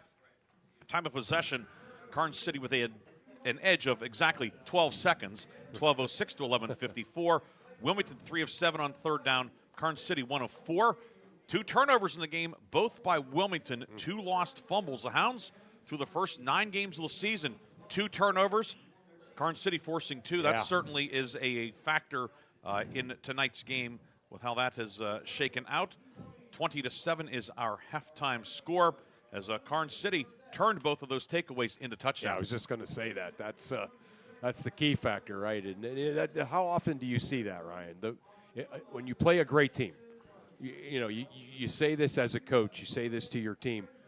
Every time we make a mistake, that this team will make us pay for it. And in this case, Karns City, a great team. Wilmington, 2 mistakes. Karns City, 2 touchdowns out of it. 20-7 is the halftime score. We're going to take a break. When we come back, we'll have the Lock, Stock, and Barrel halftime update. Chris has the Mercer County area scores, some District 10 scores, maybe a few District 9 scores as well, as we will catch you up on Week 10, the regular season winding down throughout Western Pennsylvania. We'll get you those updates when we come back on Sports Radio 96.7 and Sports Radio 96.7 Facebook Live. The Sharon American Legion Post 299 and enjoy bingo every Thursday and Friday. First number called at 6:45. Join us for trivia night every Thursday at 6 p.m. Our grill room serves up great food daily, and our kitchen is open Thursday through Saturday from noon to 9. We proudly welcome all veterans to our community. Visit Sharon American Legion Post 299 on East State Street for good company, good times, and a warm welcome. Sharon Regional Health System is celebrating a new chapter, proudly serving the healthcare needs of our community. We have a renewed dedication and unwavering commitment to deliver the highest standard of care that you've come to know and expect. This means reinvesting in our employees, our physicians, and the essential medical technologies needed to provide exceptional care to you and your family. Sharon Regional Health System, continuing the legacy of healthcare in our community. Learn more at SharonRegionalHealthSystem.org. Hello, Shell Restoration. May I help you? Hello? Oh, I was waiting for the beep. Or the part that tells me what button to press. Nope, I'm a real person. Great. I've been leaving messages all day to try and compare prices on my roof. Well, we can have one of our project managers call you to set up an appointment within an hour and be at your house for an estimate within 24 hours. Wow, that's service. Well, that's what we specialize in. Shell Restoration, the area's #1 roofing, siding, windows, and gutter installer. Call today for a free estimate, 800-663-8103, or look for @Shell Restoration on Facebook. Why is your auto loan not at Grove City Area Federal Credit Union? Seriously, why isn't it? If you financed your vehicle at the dealership, you're probably paying way more than you need. Refinance today and receive up to $100 from us. Lower your rate, shrink your payment, and smile more every month. It's fast and simple. For more details, go to gcafcu.org or text the word AUTO to 724-458-7520. The Grove City Area Federal Credit Union. Members of NCUA and Equal Opportunity Lender. My son Colin, he just turned 19. He bought Xanax off of social media. It was laced with fentanyl, and he never woke up. We're in the midst of a fentanyl crisis. We're seeing substances, marijuana, cocaine, Xanax pressed with fentanyl. Fentanyl is extremely potent. One pill pressed with fentanyl is enough to kill you. Contact Mercer County Behavioral Health, Inc. in Mercer, PA at 724-662-2230. Brought to you by the Hermitage PA Rotary Club and the Mercer County Opioid Settlement Fund. The Halftime Show is brought to you by Lock, Stock, and Barrel, serving giant subs to the Shenango Valley since 1973.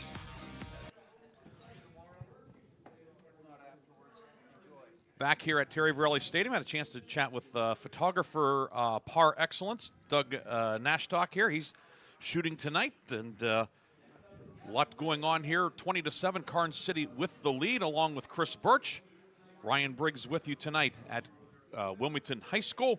20-7, Karns City with the lead. It is time now for the Lock, Stock, and Barrel halftime update, brought to you by Lock, Stock, and Barrel, located in the Sharpsville Plaza in Sharpsville, open 9 a.m. to 7 p.m. Tuesday through Friday, 9 to 3 on Saturday.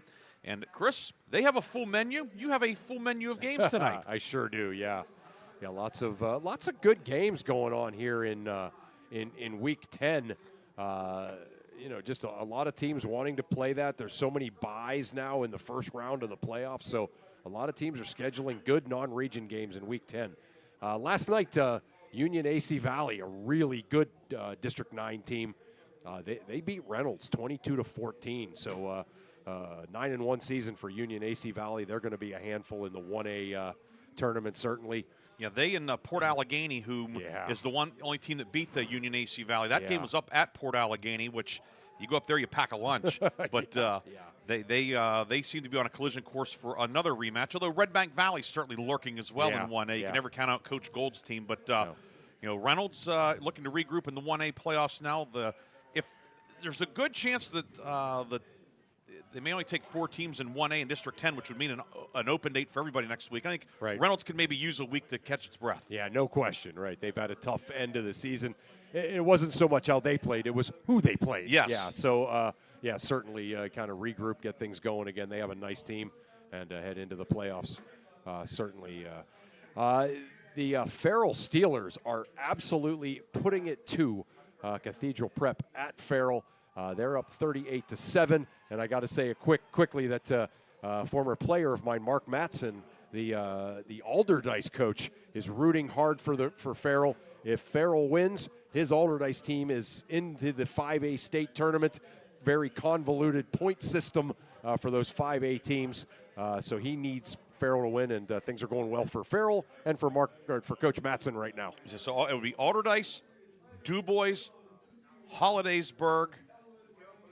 Alderdice, DuBois, Hollidaysburg, and Mifflin County, I believe. Yeah. Is that who it is? Yes, yeah, Mifflin. that's it. Yep. So that's it. So yeah, he's got his team over at the house, and they're watching the broadcast over on 790 Bob Greenberg WPIC. and Jaquay Hubbard, who knows a thing or two about football. That's for sure. Probably the greatest height differential in our broadcast history. Yeah. Jaquay played center for the Sharpsville basketball team. Bob Greenberg was a wrestler, and he was not going to be doing any jump balls. But they have the call on. You can also catch it on our Sports Radio 96.7 Facebook page as well. Yeah. There's a really good picture on social media of him there. Yeah. And Bob goes up a couple of ribs on Jaquay, right? Yeah. It's a funny picture, but Bob's a good sport about it, and glad to have Jaquay. Of course, Sharpsville stand out and had a very fine career at West Virginia, and now is working in, I believe, the insurance industry now locally. So very great to have Jaquay joining Bob tonight. Mark Slazak is on assignment. Yes. So, but anyway, 38-7 Fairleigh. That's good news for Alderdice. Yes. And then DuBois and Hollidaysburg, who could play in that playoff, they're playing tonight too. Yeah, how about that? Hollidaysburg is up 28-0 in that game. So yeah, Hollidaysburg 9-0. They have a really good team and going to be in that 5A tournament as well. So yeah, back to some local scores for us. Slippery Rock up 28-3 on Mercer. Punxsutawney, another one of those District 9 teams, they're up 38-0 on Sharpsville. Cambridge Springs up 17-7 on Union City. Greenville scores on the last play of the half to go up 14-8 on Eisenhower. At the Pasture of Pain. The Pasture of Pain. You and I took that trip one time. 5 years ago. How about that? Yeah. Franklin up 20-12 on Lakeview. Harbor Creek up 28-0 on Iroquois. Fort LaBeouf up 21-8 on Mercyhurst Prep. Conneaut, impressive-looking game so far against a good Girard team. They're up 13-0. Those teams are both 3A. That game probably will have some District 10 playoff seeding implications. They're both they're the number 4 team on each side in the respective leagues. Right. Yeah. Northeast is up 28-6 on Warren. Fairview up 14-0 on Titusville. That score is kind of outdated, so it might be different. But 14-0 early on in that Fairview-Titusville game. Buffalo St. Francis is up 21-7 on McDowell. St. Mary's is up 35-0 on one of Karns City's big District 9 rivals, Montauk. The Dutchmen. Yeah, the Dutchmen. I believe they're playing at Dutch Country Stadium up in St. Mary's. We are at halftime here at Terry Varelli Stadium, and the Wilmington Greyhounds on senior night trail Karns City 20-7. We will take our final halftime break. We'll come back with the third quarter. Karns City and Wilmington, the regular season finale on Sports Radio 96.7 and Sports Radio 96.7 Facebook Live, brought to you by American Legion Post 299 in Sharon. System is celebrating a new chapter, proudly serving the healthcare needs of our community. We have a renewed dedication and unwavering commitment to deliver the highest standard of care that you've come to know and expect. This means reinvesting in our employees, our physicians, and the essential medical technologies needed to provide exceptional care to you and your family. Sharon Regional Health System, continuing the legacy of healthcare in our community. Learn more at SharonRegionalHealthSystem.org. Bay's Pub and Grill is proud to award the September 2025 Mercer County Team of the Month. Bay's is proud to announce that West Middlesex Girls Golf is the September Mercer County Team of the Month. Congratulations to West Middlesex coach Brad Sarche and his outstanding girls golf team, as they are the September Bay's Pub and Grill Mercer County Team of the Month. Congratulations to West Middlesex Girls Golf, the September Mercer County Team of the Month. For more information, go to VaysPubandGrill.com. Looking for a place where you or a loved one can thrive with a community that cares? Discover the Ridgewood at Shenango Valley, where independent living meets peace of mind. Our private apartments offer the freedom to live on your terms, with personal care and daily assistance available if needed. Short-term stays are also available. For more information or to schedule your in-person tour, visit rwsv.org or call 724-347-0998. The Ridgewood at Shenango Valley, where comfort, care, and community come together. Equal housing opportunity. How well do you know your insurance company? Well, I know I pay each month, and I'm covered. Okay. Are you sure you have the best rates? Do you have the right coverage for your needs? Are you paying for things you don't need? Well, I haven't actually talked to my agent.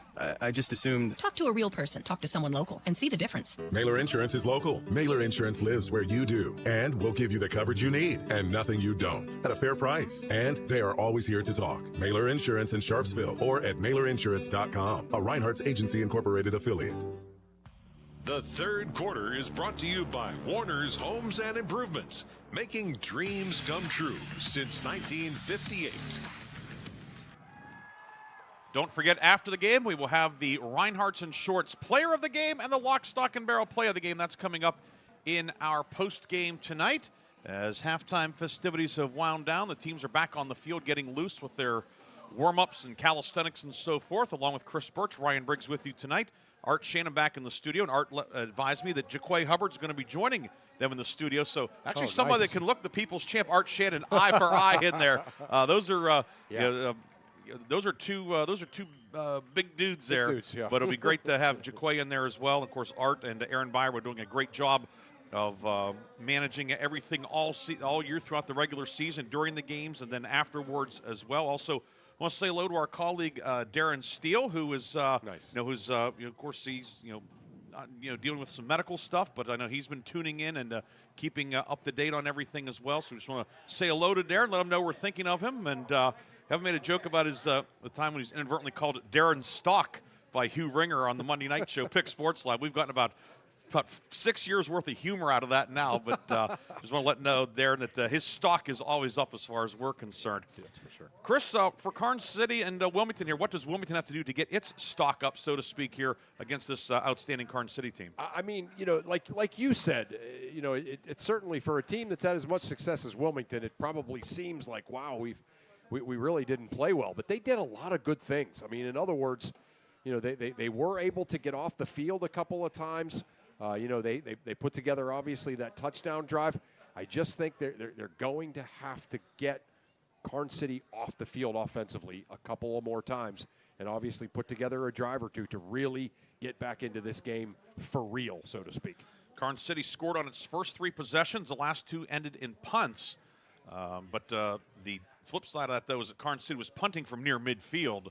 And Wilmington's drives tonight, the last 4 starting at the 29, the 25, the 24, and then at the end of the half starting at the 29. Wilmington at home tonight in the Navy jerseys, white numbers and letters outlined in gold, white pants. Wilmington with the Hounds on the nameplate on the back in the gold. Navy helmets with the italicized block W logo on either side, and then the gold stripe down the middle. Karns City, white tops, white bottoms, purple numbers and letters outlined in gold, purple helmets. This might be, for me, the lineup, the uniform matchup of the year. Yes. You can read the numbers easy. They look sharp. They're clean looking. And iconic for the schools and the programs that they've been, right? Yeah, you would recognize that as Karns City and that as Wilmington, even if you just showed up for the first time since 1987. Mason Bell sends it down the middle of the field. It's fielded on the hop at the 14-yard line. The second half is underway. Chase Mitchell-Tree with it. Mitchell-Tree out to the 30. And then he is driven back there, and that's where Wilmington will put the ball in play to begin the second half here at home. Going right to left towards the scoreboard here at Terry Varelli Stadium. Temperature in the low 40s. It is a damp night. It certainly feels like playoff weather, Chris. Yeah, no doubt. Yeah, Doug Nashtalk came up to visit us at halftime. He's been down on the field with his camera. He said, yeah, it's cold. So that was the weather forecast. And Doug is always an honest man. Although we could tell if he was fibbing to us there. 1st and 10, toss to Mitchell-Tree around right end, and Shearer blows up that play along with Shane Emmerich. Mitchell-Tree will be thrown for a loss back to the 28-yard line. It'll be 2nd down and 12 for the Greyhounds. Yeah, again, that's you see the team speed on this defense of Karns City so often as it looks for a second, you're like, that play's going to work. And then boom, somebody from Karns City comes just rocketing out of that linebacking core, or if one of the corners come up. You mentioned the speed, and I want to talk about Mason Bell starting defensive end and tackle. We'll get to that after this play. Double wing set, 1st and 10. Hand off to Mitchell-Tree. Jet sweep over the left side. Has a little bit of a crease out across the 35 to the 36. Hunter Shearer, the defensive tackle, brings him down, but a pickup of 8 for Mitchell-Tree. It's 3rd and 4. Mason Bell, 6 feet, 200-pounder. Okay, plays left tackle on offense, defensive tackle on defense. Okay, he's on the track team. Okay, he was 9th at the District 9 championships last year in the 400. Oh my gosh, ran a 53.9. That's unheard of, right? I thought you were going to tell me how far he threw, through the shot put, but nope, he's a sprinter. 3rd and 4 for Wilmington. Hounds are 3 of 7 on 3rd down tonight. Vascal comes under center. Wings to either side. Mitchell-Tree in motion. He gets a toss from wing left, cuts up the middle. Mitchell-Tree dives forward. He's going to have the 1st down, brought down by Emmerich. But on 3rd and 4, Mitchell-Tree picks up 5, and the Greyhounds get a big 3rd down conversion early in this 3rd quarter. Yeah, and this is, again, they've put together a couple of these drives that have stalled out, where they've started to look in sync a little bit, dominating the line of scrimmage. And here we go. Certainly a good start to the drive here to start this second half. 1st and 10 at the 41. Lawrence, the tight end, will line up on the line of scrimmage, slot left inside of Zehetner. Double wing set. Mitchell-Tree in motion. Jet sweep around the left side. Looking for room, and he's going to be hit by Bell. But Ziegel with the initial contact. And Mitchell-Tree will be brought down for no gain at the Wilmington 41, bringing up 2nd and 10. Yeah, again, just kind of it's so tough to get out on the edge against this team, right? Again, that speed that they have along the defensive line and the linebacking core and the corners. And Wilmington's actually had more success kind of running up the gut or that kind of modified tight jet sweep than they have trying to get outside. Zehetner wide right. That's the wide side of the field. The ball's on the near left hash mark. Zehetner way out at the numbers. 2nd and 10. Play clock at 8. Vascal 3-step drop. Throwing the post and incomplete. Intended for Zehetner. Johnston there on the coverage, and it's 3rd and 10. Yeah, pretty good play call. I like the timing of that, but just good coverage by Johnson. Good discipline there by Johnston too, not hammering the wide receiver and getting called for a penalty. So 3rd and 10 now for Wilmington at the 41. Hounds converted on 3rd and 4 moments ago. Tight end Lawrence will be to the left. Cale Kettering wing right. Cam Kettering's the fullback, and Mitchell Tree wing left on the short side of the field.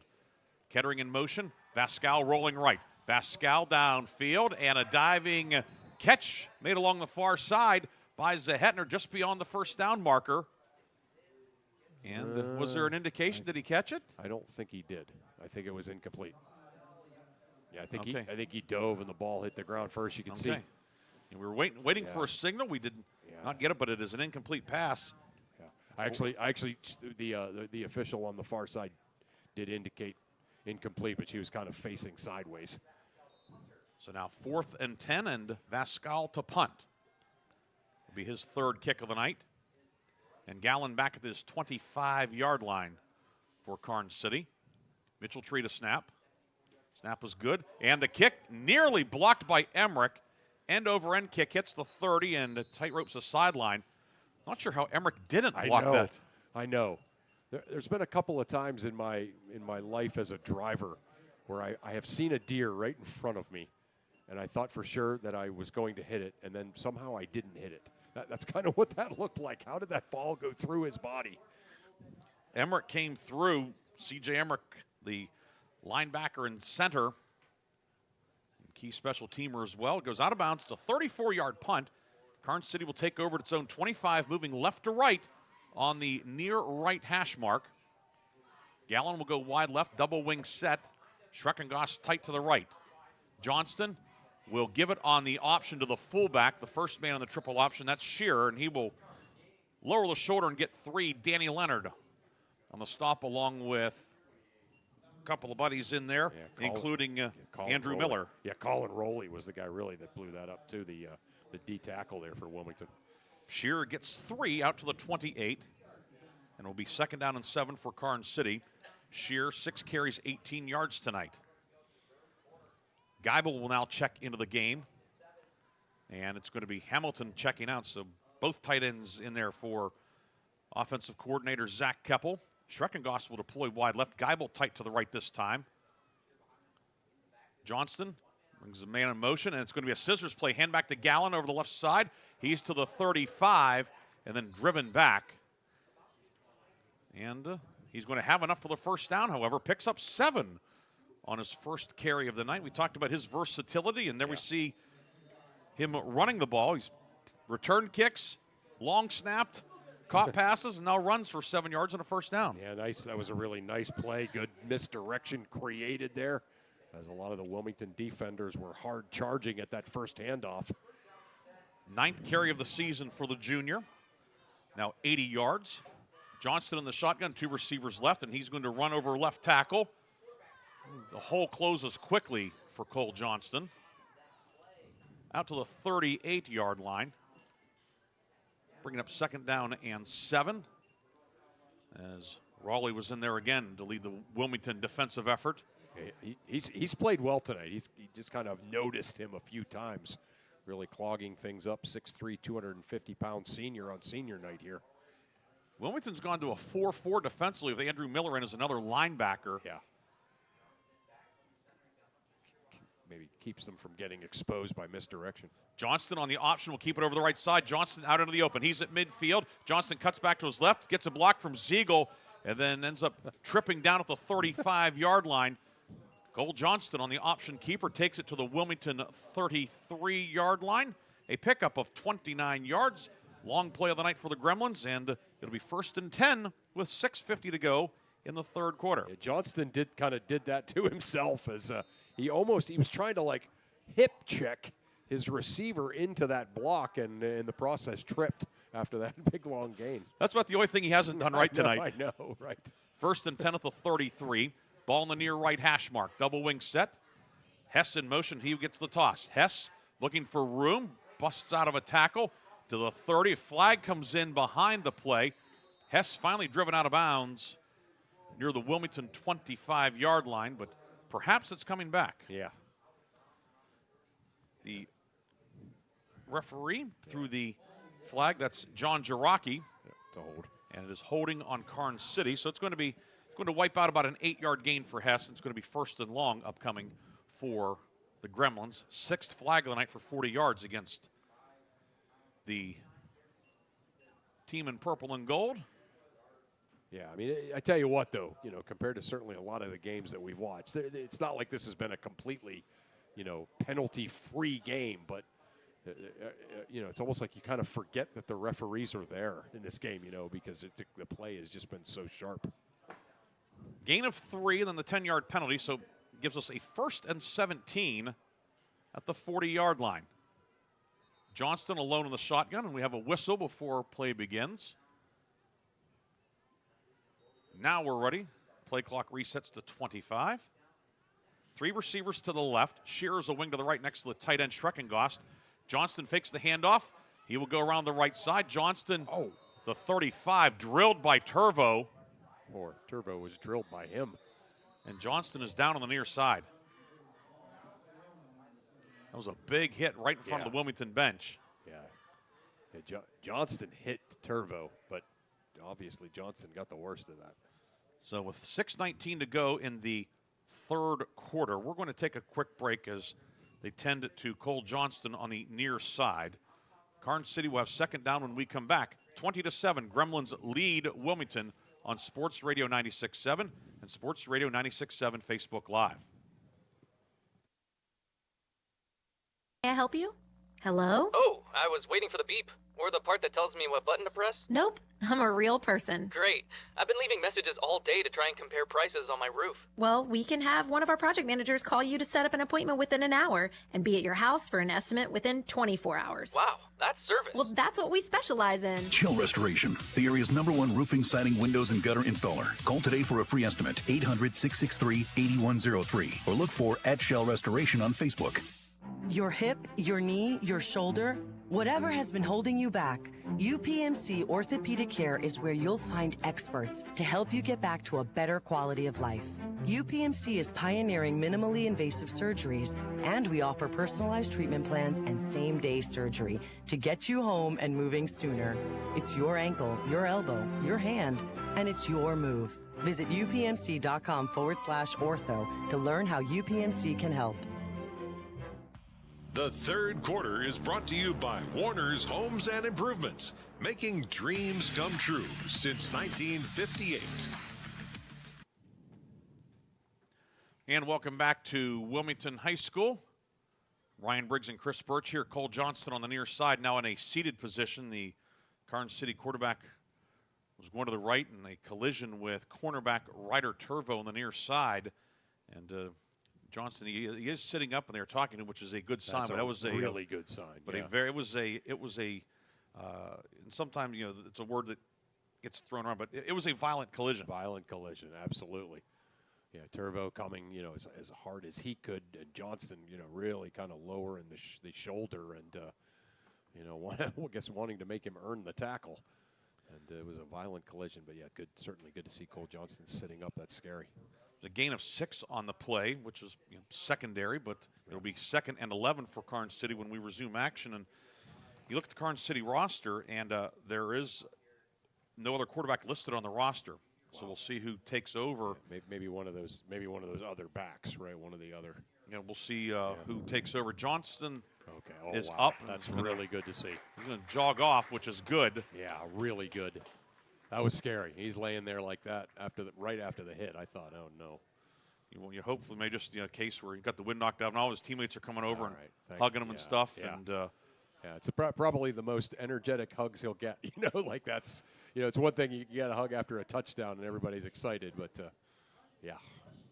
Yeah, because he's their guy. He's their guy. They have a lot of I mean, this is a very talented, deep, experienced team, but you look at him wearing number 7. The guy, he's that guy. He's that guy. He sure is. And but he will check out for now, and we'll see if he comes back.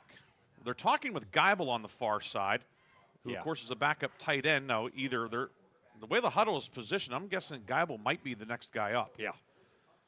He's only 6'4", 225. Yeah, that's all. The backup tight end, 6'4", 225. I mean, you look at him; he looks the part too. I know. Yeah, right, we'll keep an eye on if we see Johnston. But so it looks like it may be Geibel coming in to take over at the quarterback spot here.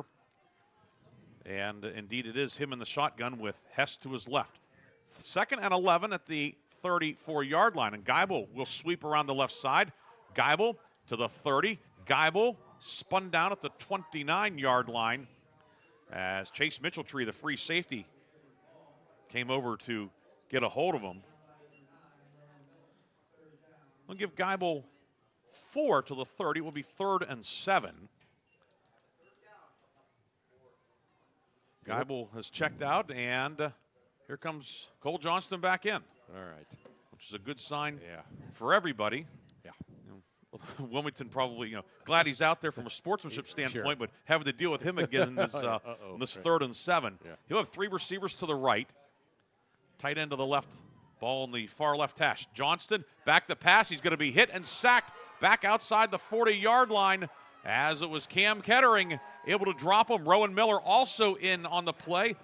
That's a loss, and now 4th and long back at the 40. A 10-yard loss on the sack. Kettering, 2nd sack of the year. Yeah, Kettering and Miller. Kettering, the DN, Rowan Miller, the outside linebacker, just coming on the jailbreak blitz and able to get to Johnston and get him down before he could even think about throwing the ball down the field.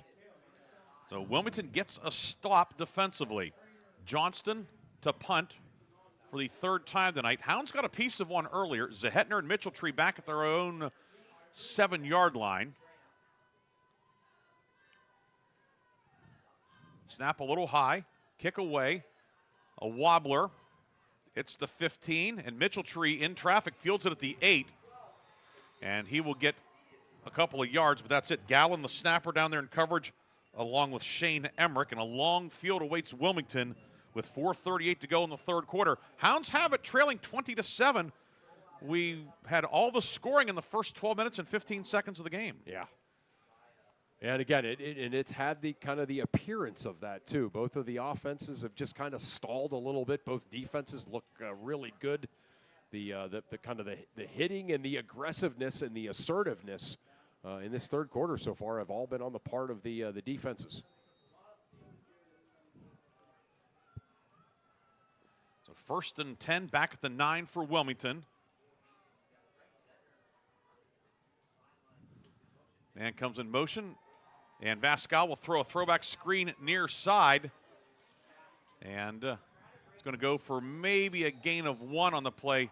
Emmerich and Gallen in there as the catch was made by Mitchelltree, but no room at all. Karns City had the throwback screen diagnosed. Yeah, Mason Bell, there was his speed right there.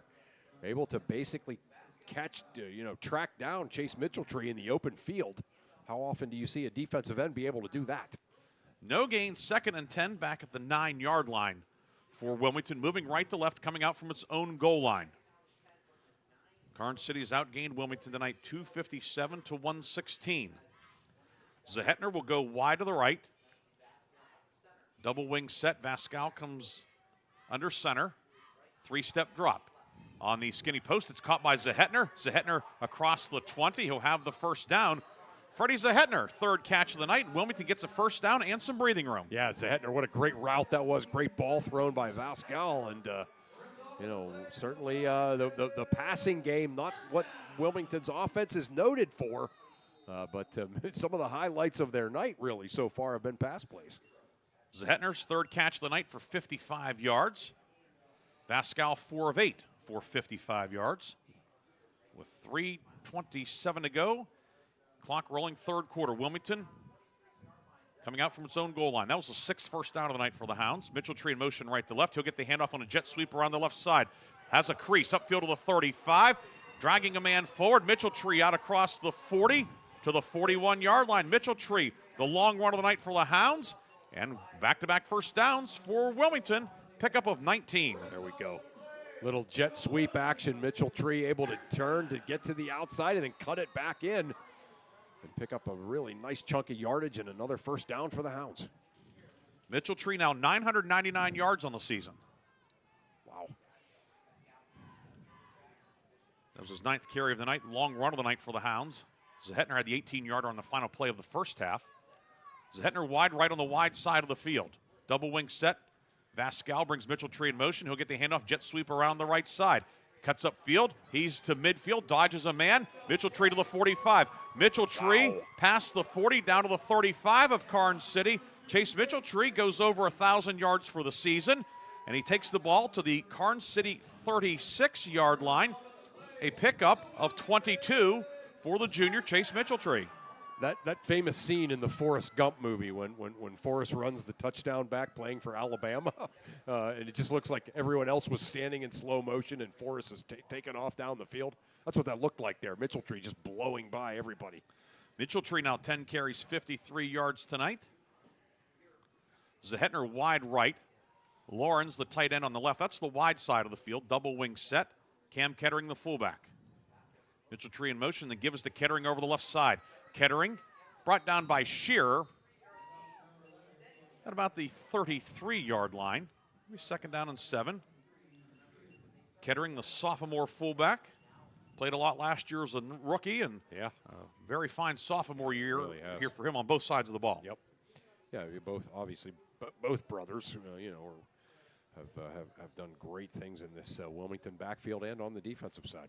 Second down and 7. Down to 1:35 to go in the third quarter.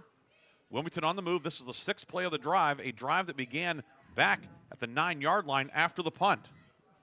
Vascal back to pass, rolling left, throwing it downfield, and it's caught over the middle at the 25-yard line. Mitchell Tree down to the 20-yard line. Mitchell Tree's second catch of the night.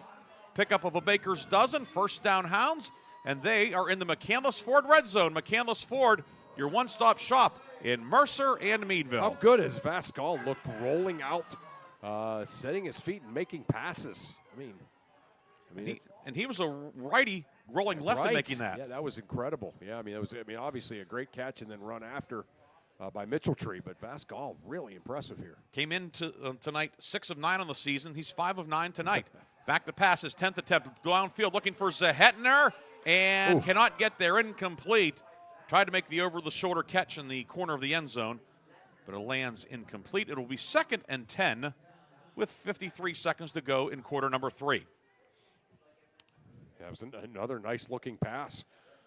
He threw it, in a place where he knew it wouldn't be intercepted and that Zehetner would still have a chance to maybe run it down. But so I like it. I like them taking a shot there.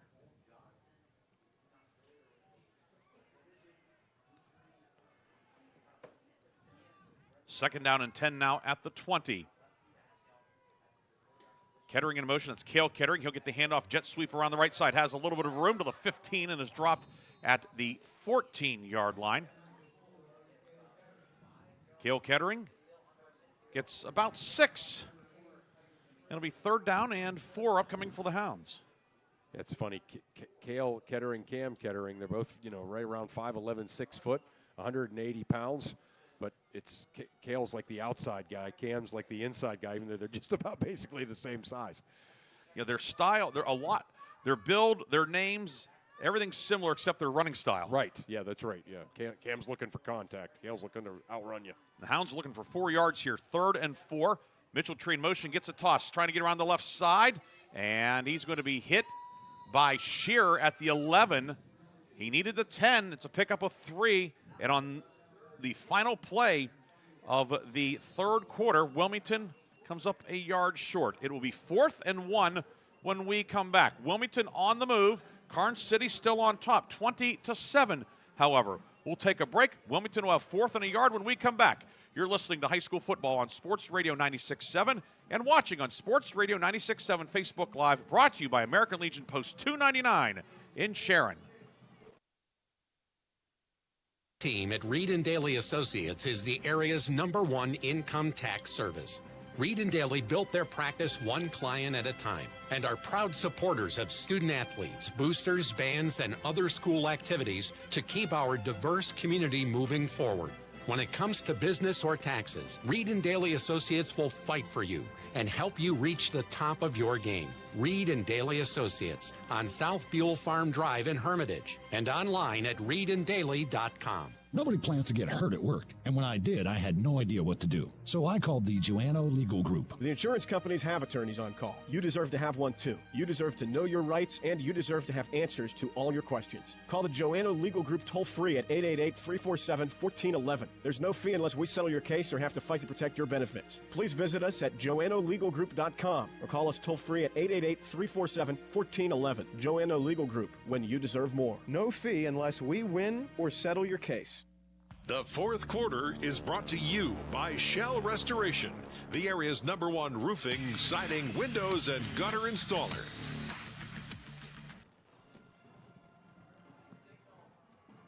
On 4th and 1, Wesley Vascal keeps it on a sneak and gets it to the 10. Hounds. I think it was Miller. Yeah, Miller snuck in there. It was Miller. Okay, I apologize. Yeah, it's okay, but yeah. So it is a first down. We got bad information here. That was a quick quarter break. Yeah, it really was. But Miller gets it to the 10. Wilmington converts on 4th and short from just outside the 10. Now 1st and goal at the 10. 20-7, Karns City with the lead. Vascal brings the man in motion. That's Mitchell Tree on the jet sweep. Cuts over right guard. Lowers the shoulder, getting some help. Mitchell Tree is into the end zone. Touchdown Wilmington. Chase Mitchell-Tree caps an 11-play, 91-yard drive with 11:30 to go. The Hounds have made it 20-13. Yes, that was just a classic, typical Wilmington drive, and they are kind of back in business here. You know, it was 20-7, but you just got the sense that Karns City was sort of dominating the game and could blow it open at any moment. But then all of a sudden here, Wilmington has come out in this second half with a new purpose and, really kind of highlighting their identity offensively. Turvo to attempt the extra point. Hold by Zahetner. The kick is up, and it is good. 20-14. Wilmington back to within 6 with 11.5 minutes to go in the fourth quarter. We'll take a break, come back with a Wilmington kickoff. Karns City leading by 6 on Sports Radio 96.7 and Sports Radio 96.7 Facebook Live. Why is your auto loan not at Grove City Area Federal Credit Union? Seriously, why isn't it? If you financed your vehicle at the dealership, you're probably paying way more than you need. Refinance today and receive up to $100 from us. Lower your rate, shrink your payment, and smile more every month. It's fast and simple. For more details, go to gcafcu.org or text the word auto to 724-458-7520. The Grove City Area Federal Credit Union. Members of NCUA and Equal Opportunity Lender. The fourth quarter is brought to you by Shell Restoration, the area's #1 roofing, siding, windows, and gutter installer.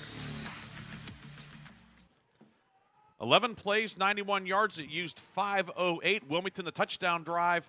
Chase Mitchell-Tree scores from 10 yards out. Ryder Turvo, the PAT, 20-14 with 11:30 to go in the fourth quarter. Yeah. Yeah, I mean, this game has been just kind of super competitive the whole way through. But Wilmington was having trouble making stops. And all of a sudden now they have made stops, and they've put together a long scoring drive that they're known for. And here we go. Game on. Karns City scored on its first 3 drives. Punt since then. Wow. Just 52 yards on 16 plays on those 3 drives.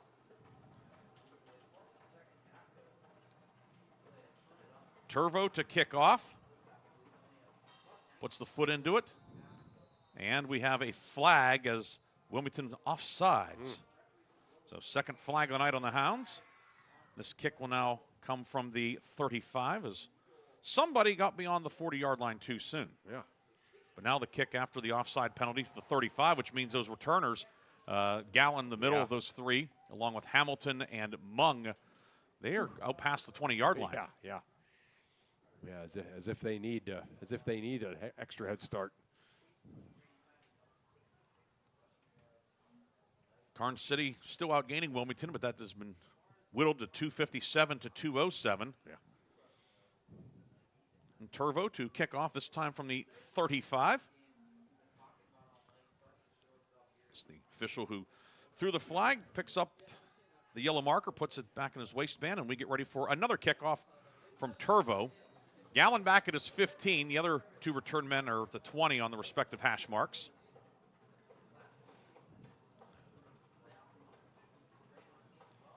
And Turvo sends a worm burner near side, hits one of the up men at the 35, and he will jump on it at the 37-yard line, as that was Ziegel, who fielded that, actually going to be at the 43-yard line. Hit his leg, and good job by him to not panic. He didn't.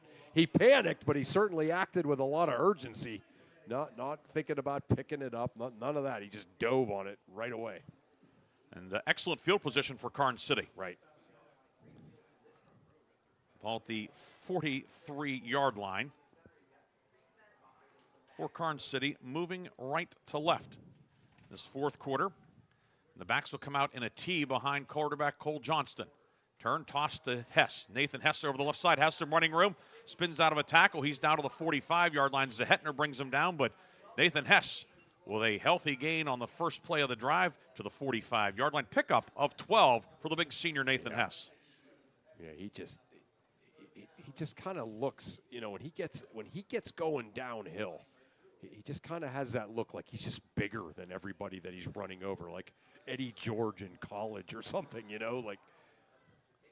Hess now 9 carries, 66 yards tonight. This time the toss goes to Shearer off the right side. Shearer inside the 40 to the 38-yard line. Danny Leonard on the tackle. Seems like coming out here that Karns City says, okay, we need to get some momentum back, settle down. Let's go back to the ground. Yep. And so far, 2 carries, 19 yards. Yeah, I imagine that maybe some words were spoken by the coaching staff, something along the lines of wake up. And they have. 216 rushing yards tonight for Karns City. Gremlins average 271 per game. Double tight set, T backfield behind Johnston. And the pitch goes to Hess. Hess looking for some running room. Not a whole lot there, but he'll get the ball across the 35 to the 34, then driven back by Coulter. Vascal's in there along with Maverick Whiting, but Hess, a patient run. He picks up the second first down of the drive, give him 4 more to the Wilmington 34-yard line. Yeah, you said the right word. That was just real patient. He just kind of picked his way, found something, and then was able to drag a few tacklers over that yard to gain to get another first down for Karns City. Karns City led 20-7 at the half. Wilmington scoring moments ago on the Chase Mitchell tree run to make it 20-14. But now Karns City looks to answer. Geibel tight left, Schreckengoss tight right. T backfield behind quarterback Cole Johnston. And the toss will come near side to Hess, trying to sweep around the left end. Hess with some room. Hess to the 25. Hess will be bulldogged down by Chase Mitchell tree, shy of the 20, but Hess will pick up 13 more. And Karns City has its 15th first down of the night. How about the down the field blocking there by the Karns City receivers and tight end? As he was able to turn the corner, but there was a lot of blue shirts there. But then just a couple of really nice blocks, maybe 5 to 10 yards down the field, and it enabled him to turn that into a big run. First and 10 at the 22. Give Hess 12 officially. Now 82 yards for him tonight on 11 attempts. Play clock at 11 as Karns City breaks the huddle. Backs are in the T again behind Johnston. And the snap fumbled by Johnston. He picks it up, and he will try to get around the left side, and he's going to be tossed out of bounds on the near side, and several guys go down in a heap. Johnston on all fours. It was Rowan Miller there to make the tackle on a play that was kind of doomed from the get-go. Right. Yeah, Johnston again. I'm sure that the coaches for Karns City at times, they love his aggressiveness, but sometimes probably they just wish he would kind of do the quarterback get out of bounds thing or concede or slide.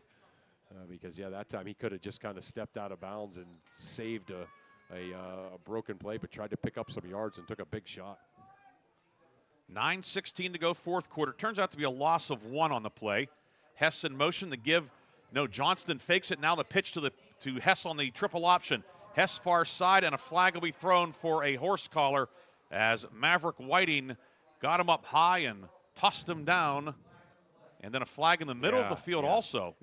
Just kind of extra action after the play had ended. There's actually been a lot of that. There's been a lot of them that I thought perhaps that they were going to throw a flag. So we have a penalty for the horse collar. That one was pretty obvious, but then what do you have in the middle of the field? And one's a live ball penalty, is the other dead ball or live ball. So a lot to sort out here. Yeah. There's been a lot of just guys blocking, still like locked up blocking after the action's been going. And it hasn't been anything dirty. It's just really good, competitive kids getting after it. But that time was clearly after the play. So we get the personal foul for the horse collar. That's the first penalty. And then a personal foul against Karns City. Offset. So they offset, and it's going to end up being 2nd and 11 back at the 23 again. You can see some of the Karns City linemen are pretty hot about that second call. Probably what their beef is, hey, they're locked up with me. I'm locked up with them. If I fling him off of me after the play, that shouldn't be a penalty on me. So 2nd and 11. We'll try it again. Hess wing left, Shears the fullback, Hamilton wing to the right. Hess in motion, and Johnston on the option. He'll keep it this time over right guard, and Cole Johnston down to the 16-yard line on the option keeper. Picks up 7. It will be 3rd down and 4. Danny Leonard in on the stop for the Hounds. Yeah, Johnston just has that extra gear, doesn't he? That he can just kind of get in there, off tackle, and you think he's going to pick up a yard or two, but then he just kind of scampers and picks up that 3, 4, 5 yard out of what looked like it was only going to be a 1 or 2 yard gain. 3rd and 4 to 16. Karns City 1 of 5 on 3rd down tonight. 8:30 to go in regulation. 20-14. Karns City the lead. 7 on the play clock as the Gremlins come to the line of scrimmage. Hamilton in motion to give us a shear off the left side. 1st down and more. The big guy rumbling to the 5. He'll take it in. Touchdown, Karns City. Shear's 2nd touchdown run of the night. His 17th of the season. He retakes the team lead. And with 8 minutes and 18 seconds to go, Karns City back up by 2 touchdowns. Yeah, just a big-time cutback there. And then turned on the Jets, broke 1 tackle, and was able to get into the end zone. An impressive answer by the Karns City Gremlins. Karns City now will go for 2 to make it a 14-point game. 26-14, 7 plays, 57 yards on the drive. He's 3-11. An impressive answer by Karns City. Gallen wide to the left. Johnston in the shotgun, and we have flag before the play, delay of game against Karns City. So now the conversion will come from 5 yards further out at the 7.5-yard line. And hey, the way the Wilmington offense played on the last drive, that missed extra point, and now going for 2 after a penalty, that would be certainly a big deal, because if Wilmington scores and gets the extra point, they'll only be down 5.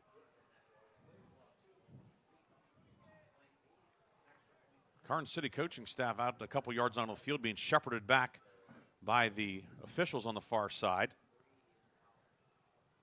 Karns City is huddling, or gathered about 25 yards back upfield. The ball's at the 8. The team's huddling at the 30. Unless is there another penalty of sorts? Yeah. It's been relatively kind of delay of game. Then personal foul on Karns City also. I wonder if it was arguing or something.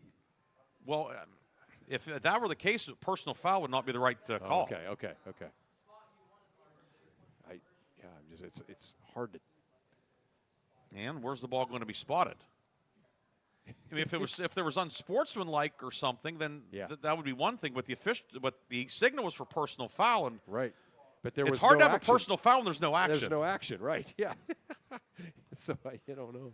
And we continue to have no action. Looks like the umpires picked up the ball, and now Joe Sherwin is having a rather lengthy discussion on the far side. It's 26-14, Karns City with the lead. We have a 2-point attempt. This game has been kind of free or devoid of these sort of like strange moments, but we're making it up for it all at one time here. You are listening to Sports Radio 96.7 WLLF Mercer Hermitage, a Cumulus media station. High school football tonight, regular season finale for both Karns City and Wilmington, both teams at 7-2. And now the official is going to step off 15 yards, and the conversion is going to be attempted from the 22.5-yard line. Wow. And what I guess would have to be unsportsmanlike conduct of some sort. Yeah. But yeah, he did. He signaled personal foul, which, okay. Either way, it's 15 yards, and you could see after the delay of game call, there was some vehement arguing coming from the Karns City sideline. Maybe thinking there should have been a reset on the play clock or something. Yes. Well, now the officials will get together on the near side. So a game that zipped along through the first 3 quarters plus has screeched to a halt here with 8 minutes and 18 seconds to go in the fourth quarter. And the conversion now will come back from the 23. I think Brandon Fillion's asking, can I take that on the kickoff? Oh, yeah. Because already the conversion would have come from 5 yards further back. And I think Wilmington's trying to say, we want it on the kickoff. Now Brandon Fillion will saunter out from the near sideline. See one of the other assistant coaches kind of gesturing, and that's, again, we don't know what they're saying, but I think I have a pretty good idea that I think they would rather have it on the kickoff because the kickoff would come from the 25. Right. Certainly having a conversion from 22, 23 yards out is okay. Yeah. But, as you balance everything, if you get the stop, then you get the kickoff from the 25. Right. Now Brandon Fillion's out at the numbers on the near side. This is a case, too, where if officials were mic'd up, you can get an explanation. Right. Yeah. But they are not. Yeah. All right. Let's go.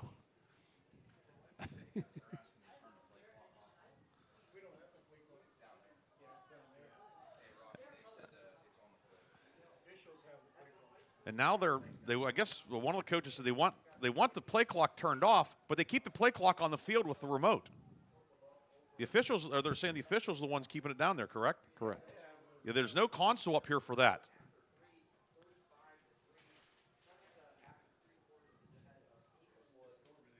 The 26-14, Karns City with the lead. Hunter Shear scoring on a 16-yard run on the last play that we had, and that's been a while. Yes. Now the referee, as you said, we had not noticed the officials all night, but yeah, we notice them now. Yes. Let's go.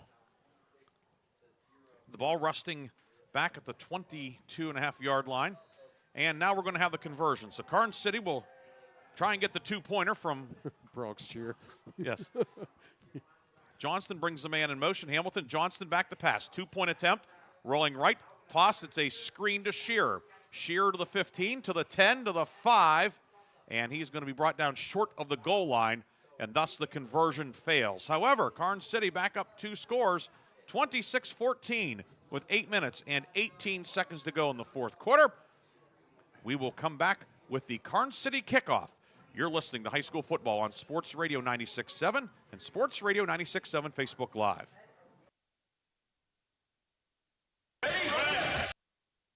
Restoration Studios at shellrestoration.com. This is Sports Radio 96.7. Sports Radio 96.7. WLLF FM Mercer, a Cumulus media station. Looking for a career with purpose and growth? G.W. Becker is hiring. As a leader in overhead crane manufacturing, G.W. Becker offer hands-on careers in engineering, skilled trades, and business operations. Enjoy competitive pay, great benefits, and the chance to work on real-world projects with a team that values quality and innovation. G.W. Becker is looking for welders, mechanical assemblers, field service technicians, and other positions. Apply at gwbcrane.com. That's gwbcrane.com. The fourth quarter is brought to you by Shell Restoration, the area's #1 roofing, siding, windows, and gutter installer. Lost among all the confusion with the conversion and the penalties. What a drive by Karns City. Yeah. 7 plays, 57 yards. Yeah, no question. It was almost, kind of like that touchdown by Wilmington kind of woke them up. And They certainly put together a great drive, but 2 missed conversions now. Bell on the kickoff, sends it down the near hash mark, fielded on the hop of the 17 by Mitchell-Tree. Mitchell-Tree in the middle of the field, upfield to the 35. He's into the open. Mitchell-Tree, one man to beat the kicker. Outside the numbers of the 30. Mitchell-Tree to the 20, to the 15, to the 10, and dumped down inside the 5-yard line. Chase Mitchell-Tree, a run back of 79 yards. It'll be 1st and goal for Wilmington. Wow. Chase Mitchell-Tree made just kind of one cutback and then bounced to the outside, and there was no one there. And then it was just a foot race. And, yeah, the kicker got back there and made a touchdown-saving tackle, but not before Chase Mitchell-Tree gets it inside the 10-yard line. Down to the 4, 79-yard run back. Of course, Mitchell-Tree this year had a 98-yard interception return that was not a touchdown. Wow. Over at Grand Valley, Ohio. But here, 1st and goal at the 4 for the Hounds. Mitchell-Tree wing right. Cale Kettering to the left. Kettering motions left to right. They give us to Cam Kettering over the right side. Kettering stacked up at about the 1. Wilmington, which, again, is not necessarily a quick strike offense, down 12 with 8+ minutes to go, but yeah, you get a kick return like that changes the game. That's everything, yeah. Pickup of 2. Wilmington beginning this drive in the McCandless Ford red zone, 2nd and goal now from 2 yards out. Double tight set, Zahetner tight right, Lawrence to the left. Double wing behind Vascal, he'll keep it, and movement up front, and Wilmington's going to be penalized 5 yards, a costly false start upcoming. Yeah, that's anything but that, right? If you're the Wilmington coaching staff, that's what you're saying. Anything but that. Because, yeah, now all of a sudden, second and goal from the 1 becomes an awkward 2nd and goal from the 6. So you have 3 cracks to score, but the other thing now too, the time, it's 7.5 minutes to go, but if it takes you an extra play or 2, that's 20, 25, 30 seconds at least that could come into play down the stretch. Yep. Zahetner wide left on the short side of the field. Vascal comes under center. They've turned off the play clocks. Turn, toss to Mitchell-Tree. Mitchell-Tree up the middle. Mitchell-Tree to the goal line. Mitchell-Tree is in. Touchdown Wilmington. A quick answer by the Greyhounds. Mitchell-Tree scoring with 7:09 to go. It's 26-20. Yeah. Mitchell-Tree obviously known for his speed. That time showing a little power as he's just able to kind of blast his way through there, dragging a couple of purple and white shirts. And Chase Mitchell-Tree has kind of put this Greyhound team on his back and said, come on, fellas. 26-20, Ryder Turvo to attempt the conversion out of Zet Hetner's hold. Snap a bit high, kick on the way, it is up, and the kick is good. Ryder Turvo, 3 for 3, 26-21 is our score with 7:09 to go. Wilmington back to within 5.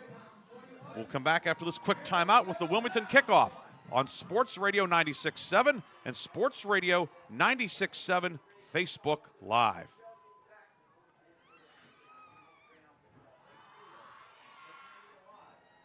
And giant submarine sandwiches. They still serve 42 whole subs on 15-inch buns.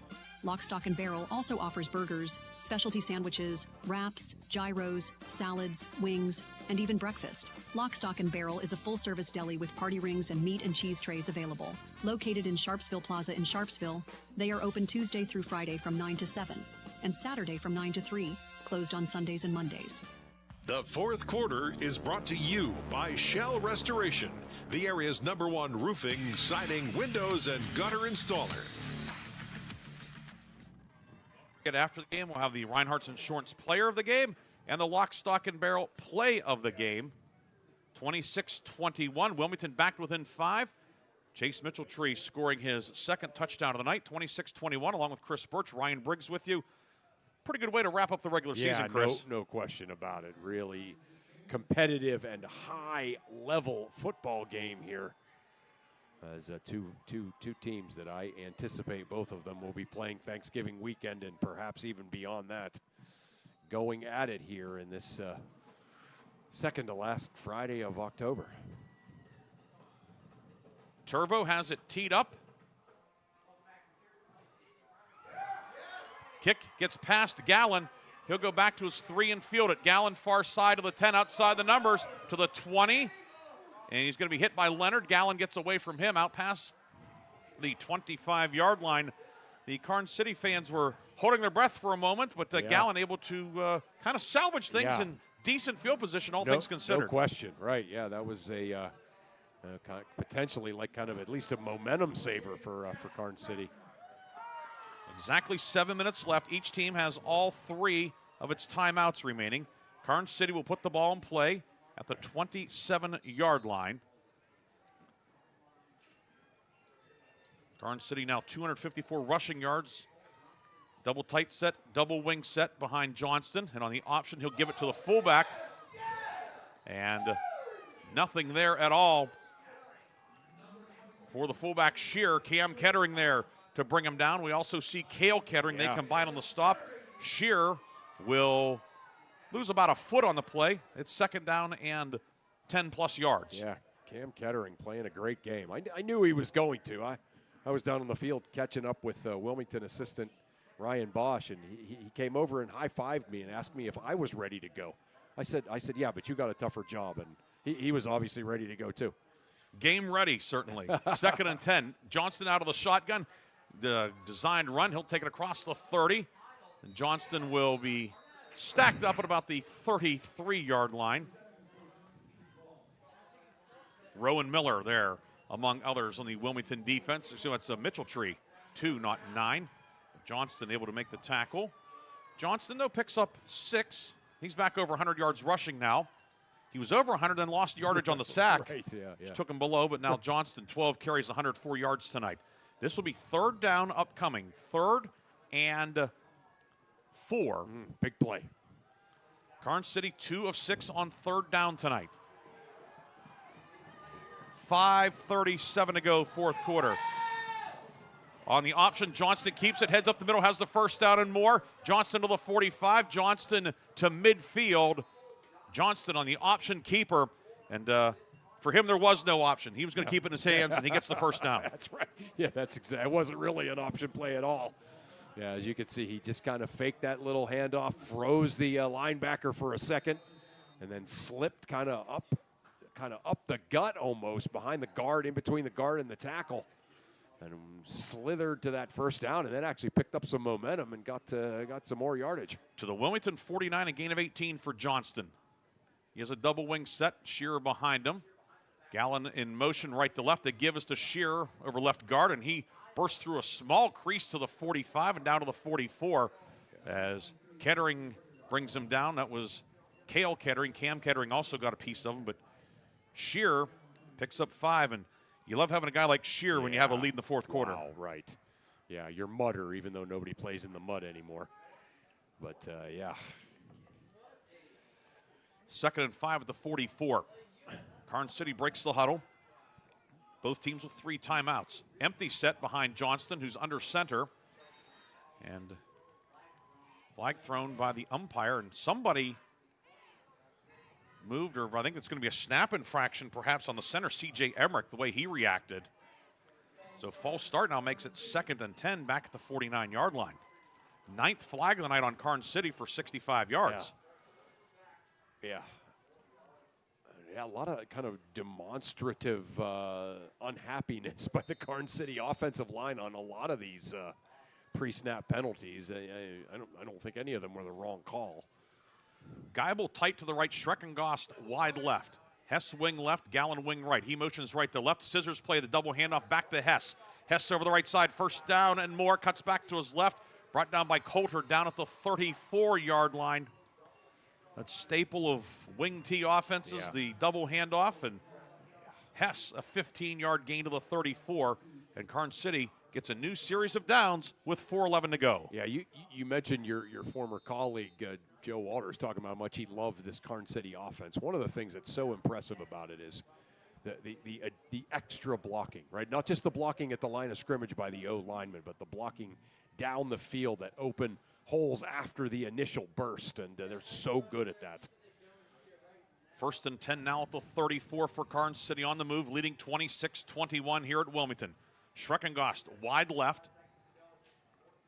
Double wing set. Johnston sends Hess in motion, and Johnston will give it to Shear on the option. He has first down and more on the fullback dive. Down to the 19-yard line goes Shear. Perhaps a touchdown-saving tackle made in the Wilmington secondary by Mitchell-Tree, but it's another first down. Shearer rips off 15 more. Well, actually, say he was down at the 20. Either way, first down Gremlins. And Karns City has returned to the McCandless Ford red zone. McCandless Ford, your one-stop shop in both Meadville and Mercer. When Mitchell-Tree's played great on both sides of the football. You mentioned the touchdown-saving tackle. He's done that a few times. T backfield behind Cole Johnston. Double tight set on 1st and 10 from the 20. Johnston waiting for the back judge to put up his hand. But before that, flag thrown by the umpire. And we see Wilmington middle linebacker Danny Leonard with his hands out, kind of shrugging, like wondering what's going on. Yeah. And the Karns City linemen were clapping as soon as the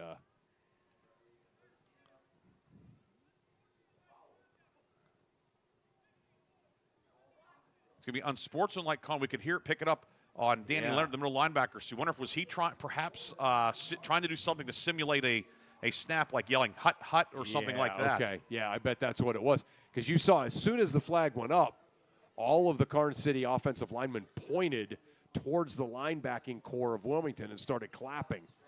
So I'm sure you have it right. I mean, so it's a 10-yard penalty to the 10. It's 1st and goal now for Karns City, with 3:09 left. 26-21. It's a field goal, which Karns City's not attempted this year, would keep it a one-score game. Gremlins, they're thinking 6 and to put away this one. T backfield behind Cole Johnston. Toss to Shear. Shear stumbles, gets outside. Shear to the 5. Shear tiptoes the sideline, and he's in. Touchdown for Hunter Shear. Hunter Shear, the hat trick tonight, his 3rd score. Wow. He scores from 10 yards out. And the lead is back to 11 at 32-21. Yeah, Shear, it looked like he was going to fall down without contact, but somehow kept his feet, and then just great blocking down the field out on the edge. And he was able to just kind of follow a host of blockers into the end zone for another Gremlin touchdown. 5th rushing touchdown of the night for Karns City. And now Dittman on to attempt the extra point. Snap is a little bit low. Kick on the way. It is up, and it is good for Dittman to make it 33-21. We have 3 minutes, 3 seconds to go in the 4th quarter. Karns City leads Wilmington 33-21. We'll have more 4th quarter action after this on Sports Radio 96.7 and Sports Radio 96.7 Facebook Live, brought to you by American Legion Post 299 in Share. When life takes an unexpected turn, whether it's a criminal charge, a family dispute, or an injury that wasn't your fault, you need someone who will fight for you. Hi, I'm attorney Michael T. Muha, and I have the experience, the compassion, and the determination to stand by your side when it matters most. Don't face the system alone. Call me, attorney Michael T. Muha, today, because your rights, your family, and your future are worth protecting. Criminal defense, family law, personal injury. Call me, attorney Michael T. Muha, at 724-301-6967 or at muhalaw.com. The 4th quarter is brought to you by Shell Restoration, the area's #1 roofing, siding, windows, and gutter installer. 3 minutes, 3 seconds to go in the 4th quarter. We had 27 points scored in the first 12 minutes and 15 seconds of the game, and then no scoring for the rest of the 2nd quarter, no scoring in the 3rd quarter, but things have picked up in the 4th quarter. Yeah. 14 for Wilmington, 13 for Karns City, but Karns City back up a dozen with Mason Bell to kick off. He sends a squib into the middle of the field, and it will be fallen on by Andrew Miller at the 46-yard line. The Hounds will have it there with 3:02 to go. And interesting. Although, if you remember what happened on the last kick, yeah, Mitchell-Tree going 79 yeah, yards. that's true. That's true. Yeah, that's certainly a show of respect for Mitchell-Tree. But with Wilmington here now, still 3 timeouts. If they get a quick score here, right? 3 timeouts, and then obviously a quick score. And again, kind of the math of it, the missed extra point and then the long missed 2-point conversion. Wilmington scores, kicks the extra point. They're down 5. Zahetner will go wide to the left. Mitchell Tree wing left, Kettering wing right, Cale Kettering. Vascal downfield looking for Mitchell Tree, and it is incomplete. A diving attempt by Gallen for the interception. Could not get there. The pass lands incomplete, and it is 2nd and 10. Of course, Gallen, 6 interceptions this year, and he was about a step from number 7 there. Yeah, Mitchell Tree tipped that, I think, Briggs. He was behind him, but he got that kind of backhand, his right hand, heading left, but he got his right hand up to tip it up in the air a little bit. And that's what kind of kept that ball alive to give Gallen a chance at it. Miller in as a tight end to left. That's Rowan Miller. Zahetner wide to the right. Back to pass, Vascal looking, sending the ball downfield, looking for Zahetner on the post pattern. He makes the catch at the 15, 10, 5, touchdown Wilmington. Freddie Zahetner, a 54-yard touchdown catch, his second of the night. It's 33-27. Wow. How about that pass thrown by Wesley Vascal? Just kind of everything he had, right? I mean, I'm going to throw it as far as I possibly can. And Zahetner just kept running. He got behind the defense, kept going, able to run under it and get into the end zone. And just like that, Wilmington back in it. 2:50 to go. Turvo to attempt the extra point. Zahetner to hold. Mitchell Tree will snap. Snap a bit high. The hold is down. The kick is up. It is good. 33-28. Wilmington not going quietly, and remember the Hounds still have all 3 timeouts remaining. 33-28 is the score.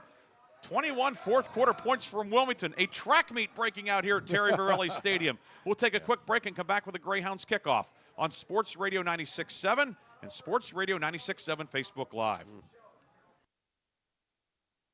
Bathroom that's not just a room, but a sanctuary. At Warner's Homes and Improvements, they believe in taking the time to get it right. That's why they are proud to introduce their bathroom installation service, where done in a day is a thing of the past. Experience the difference of a bathroom designed for you, not the clock. Visit Warner's Homes and Improvements on Route 19 in Mercer or at warnerconstruction.com. Warner's Homes and Improvements, where your bathroom is our masterpiece. Don't rush perfection. The fourth quarter is brought to you by Shell Restoration, the area's #1 roofing, siding, windows, and gutter installer. 33-28. Wilmington striking quickly on the touchdown pass from Vascal to Zahetner, a 54-yarder. Freddie Zahetner now 4 catches, 109 yards tonight, and a couple of touchdowns. Yeah. So what a night for the junior quarterback, Wesley Vascal. As again, we almost sort of, James Dotson and I were sort of joking about Wilmington's passing game, last week about how seldomly, or 2 weeks ago, how seldomly it was used. But tonight they opened it up, and Wesley Vascal having a night for the ages. Coming into tonight between Vascal and Rowan Miller, they were combined 18 of 31 for the season for 410 yards. Tonight, 122 passing yards on 6 of 12, and if Wilmington wants to make the type of run that it wants to make, they have to get something out of the passing game, and this certainly is, certainly is a trending upward. Yeah, but the Hounds will have Isaac Maynard kicking off. Perhaps he's the onside kick specialist from the near hash, and it is an onside kick. It's bouncing around, and it's grabbed by Hamilton up front. The hands team for Karns City fields it at the 49-yard line, and the Gremlins will have it there with 2 minutes and 50 seconds to go in regulation. Each team with all 3 timeouts left. Yeah, that was a good try. Just could not find the seam there. Needed the big bounce and didn't get it. Yep. And you never know with that ball with points on either end. Right. Yeah, but and a good job by Hamilton. You could tell that Karns City they were ready. And too, as you look on here after this, however this one turns out in the final 250, both teams are better from having played this tonight. Game. Absolutely. But Wilmington needs a stop. 1st and 10 for Karns City. Hess motion from wing left gets the toss. Hess upfield gets close to the first down. Now drag him in. There's a flag behind the play, however, right where he made the cut off right tackle. Pickup of about 10, but it may be coming back. Yeah, holding right at the point of the cutback. And it will now be 1st and 20, and it stops the clock with 2:42 to go. 10th flag of the night on Karns City for 75 yards. Right, that's the big deal, right, is all Karns City wants to do is keep churning the yards and keeping the clock moving. And a penalty is an impediment to all of that. Now 1st and 20 back at the 39. Double wing to the left. Hamilton in motion. Jet sweep around the left side. Looking for room, and he's going to be cut down from behind. Maverick Whiting from the backside makes the tackle. And now Wilmington will take the first of its 3 timeouts. Hamilton will lose a yard. Timeout Wilmington with 2:35 to go in regulation. It will be 2nd and 21 for Karns City when we come back. Can Wilmington complete the comeback? We'll find out. 33-28, Karns City leads. Back after this on Sports Radio 96.7. Where your hard work is appreciated, join Extreme Machine and Fab in Hermitage, Pennsylvania. Since 1995, Extreme Machine and Fab has become one of the biggest and most trusted premier full-service machine shops, servicing customers worldwide in the steel industry, Department of Defense, and nuclear power industry, to name just a few. From small components to 75-ton projects, their machining, fabrication, and engineering teams do it all. Extreme Machine and Fab offers competitive wages and competitive benefits. Apply today at extrememachinefab.com. Join the EMF team. Innovate, grow, succeed. The fourth quarter is brought to you by Shell Restoration, the area's #1 roofing, siding, windows, and gutter installer. Welcome back to Terry Verrelli Stadium. 33-28, Karns City leading Wilmington. Gremlins have the ball at their own 38, 2nd and 21. Wilmington now with 2 timeouts. Johnston in the shotgun. Johnston sweeping around the right side. Johnston gets back to the line of scrimmage. And Wilmington will take its 2nd timeout of the second half. Johnston gets a yard. It will be 3rd and 20 when we come back with 2:27 to go. We'll take a quick break. Come back with more from Wilmington High School. Karns City and Wilmington in a good one on Sports Radio 96.7 and Sports Radio 96.7 Facebook Live. Looking for compassionate, affordable health care? Sharon Community Health Center provides high-quality medical services to all, regardless of insurance coverage or financial status. Sharon Community Health Center's experienced professionals offer comprehensive care. From routine checkups to specialized treatment, Sharon Community Health Center is committed to removing barriers and making healthcare accessible for everyone in our community. Call 724-347-5529 or visit SharonCHC.org to learn more and schedule your appointment today. The fourth quarter is brought to you by Shell Restoration, the area's #1 roofing, siding, windows, and gutter installer. 3rd and 20 upcoming for Karns City from its own 39. Ryan Briggs, Chris Burtch with you tonight. Art Shannon producing our game. Jaden Jackson on camera. What a way to bring down the curtain on the regular season. Karns City 3 of 7 on 3rd down tonight. 3rd and 20 from the 39. Have to get to the Wilmington 41. Johnston back to pass, setting up a screen, caught by Shearer. Shearer to the 45. Shearer to midfield, breaks a tackle. He's going to get the first down and more. Shearer to the 30, to the 25. Hunter Shearer to the 20, to the 15-yard line. A gain of 46 on 3rd and 20. Johnston to the fullback, Hunter Shearer. How about the play call? Wilmington just coming on an all-out blitz. There were at least 5 blue shirts in Johnston's face. He just kind of threw the old basketball pass over top of those guys. Shear caught it. There was only about 4 blue shirts left. A couple of guys got their mitts on him before the first down marker, but he was able to break those tackles, get past the yard to gain, and then keep on rumbling. 46 yards, the long play of the night for Karns City. And it gives the Gremlins 1st and 10 at the Wilmington 15 in the McCandless Ford red zone.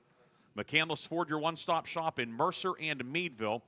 And now Karns City content to let the clock wind down.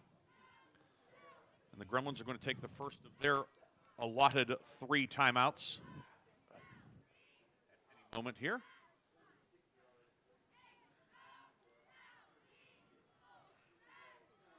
Clock still running, and now finally at 1:28 to go. A lot of time that came off. Yeah. So timeout, Karns City with 1:28 to go. They'll leave the Gremlins with 2, 1 for Wilmington. Wilmington, the one time I start doing the math here, and perhaps Karns City may be able to just take a couple of knees. I know.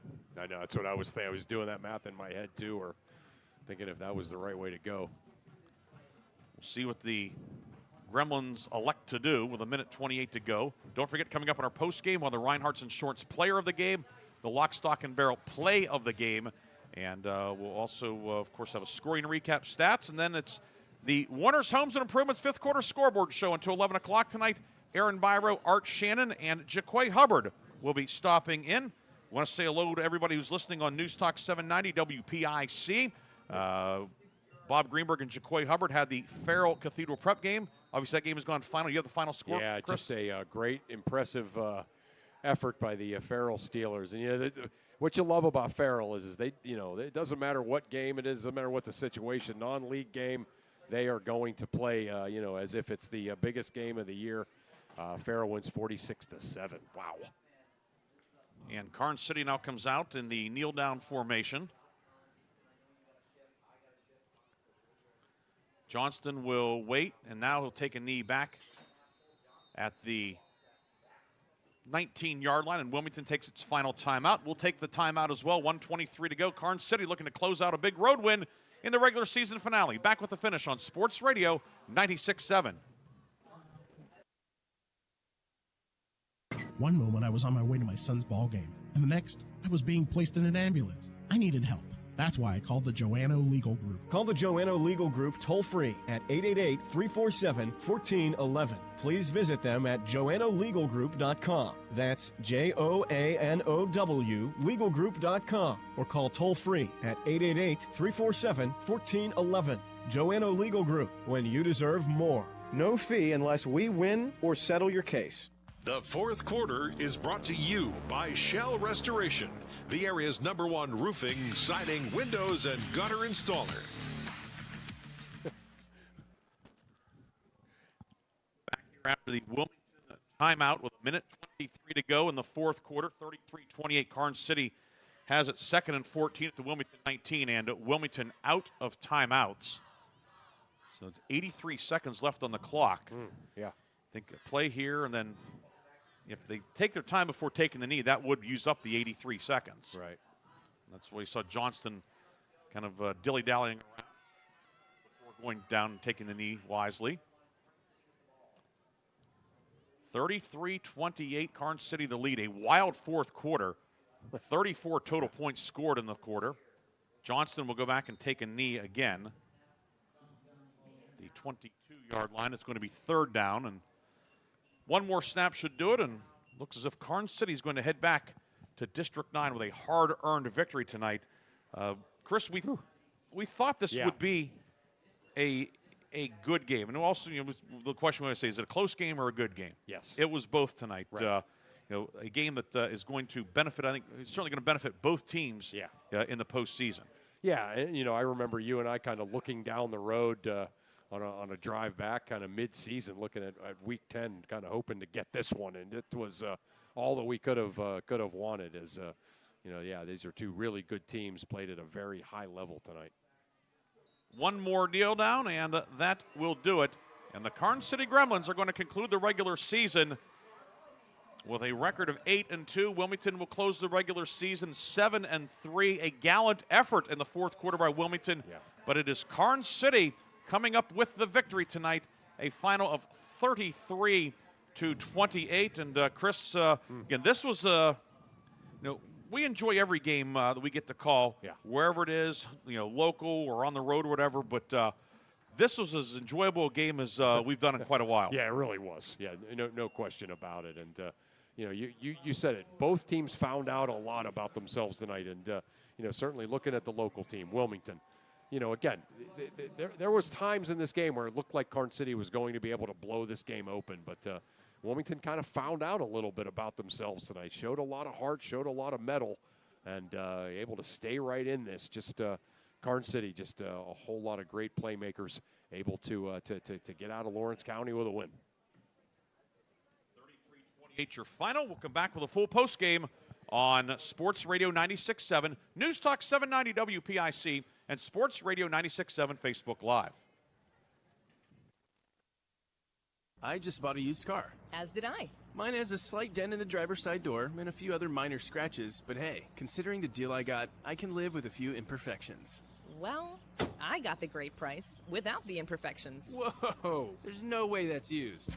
DK Auto LLC is a veteran-owned and operated used car dealership in Grove City. And with DK Auto's attention to detail, were it not for the title, you'd swear you're driving new. See the amazing selections at DKAutoLLCPA.com. Why is your auto loan not at Grove City Area Federal Credit Union? Seriously, why isn't it? If you financed your vehicle at the dealership, you're probably paying way more than you need. Refinance today and receive up to $100 from us. Lower your rate, shrink your payment, and smile more every month. It's fast and simple. For more details, go to gcafcu.org or text the word auto to 724-458-7520. The Grove City Area Federal Credit Union. Members of NCUA, an equal opportunity lender. Hello, Shell Restoration. May I help you?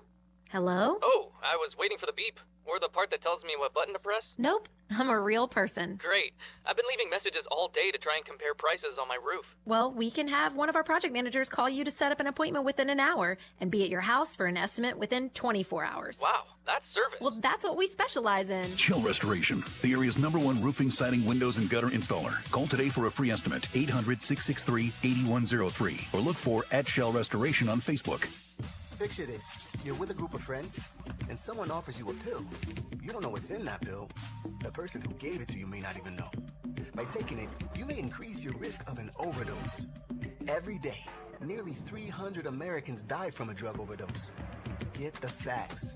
Be your own advocate. Contact Mercer County Behavioral Health, Inc. in Mercer, PA at 724-662-2230 or visit cdc.gov/stop-overdose. Brought to you by the Hermitage PA Rotary Club and the Mercer County Opioid Settlement Fund. Since 1925, the Shenango Valley has relied on one name for all their insurance needs, Mailer Insurance. Through generations of trust, Mailer Insurance protected families, homes, and businesses, providing security in uncertain times. From auto and home to life and business, Mailer Insurance got you covered. Call Mailer Insurance today at 724-962-5757 for a free consultation or visit them at mailerinsurance.com. Mailer Insurance, trusted for generations. A Reinhardt's Agency Inc. affiliate. The Fifth Quarter Show is brought to you by Reinhardt's Insurance. Insurance solutions to help you accomplish your goals. And now, proud sponsors of the Player of the Game.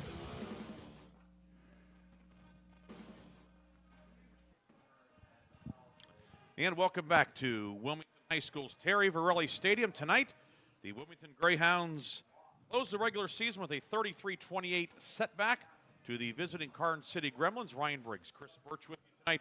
Art Shannon in the studio producing our game. We are into our post game, and boy, a lot to talk about from this one. Karns City, a very impressive squad, and Wilmington is certainly acquitting itself very well tonight too. I think again, this was a lot of fun for us to be part of, and I think in a day or two, when Wilmington kind of looks at this and says, or even especially if Wilmington makes a run like it did last year, or maybe even deeper in the playoffs, they'll look back at tonight, October 24th, and say, we learned a lot about our team.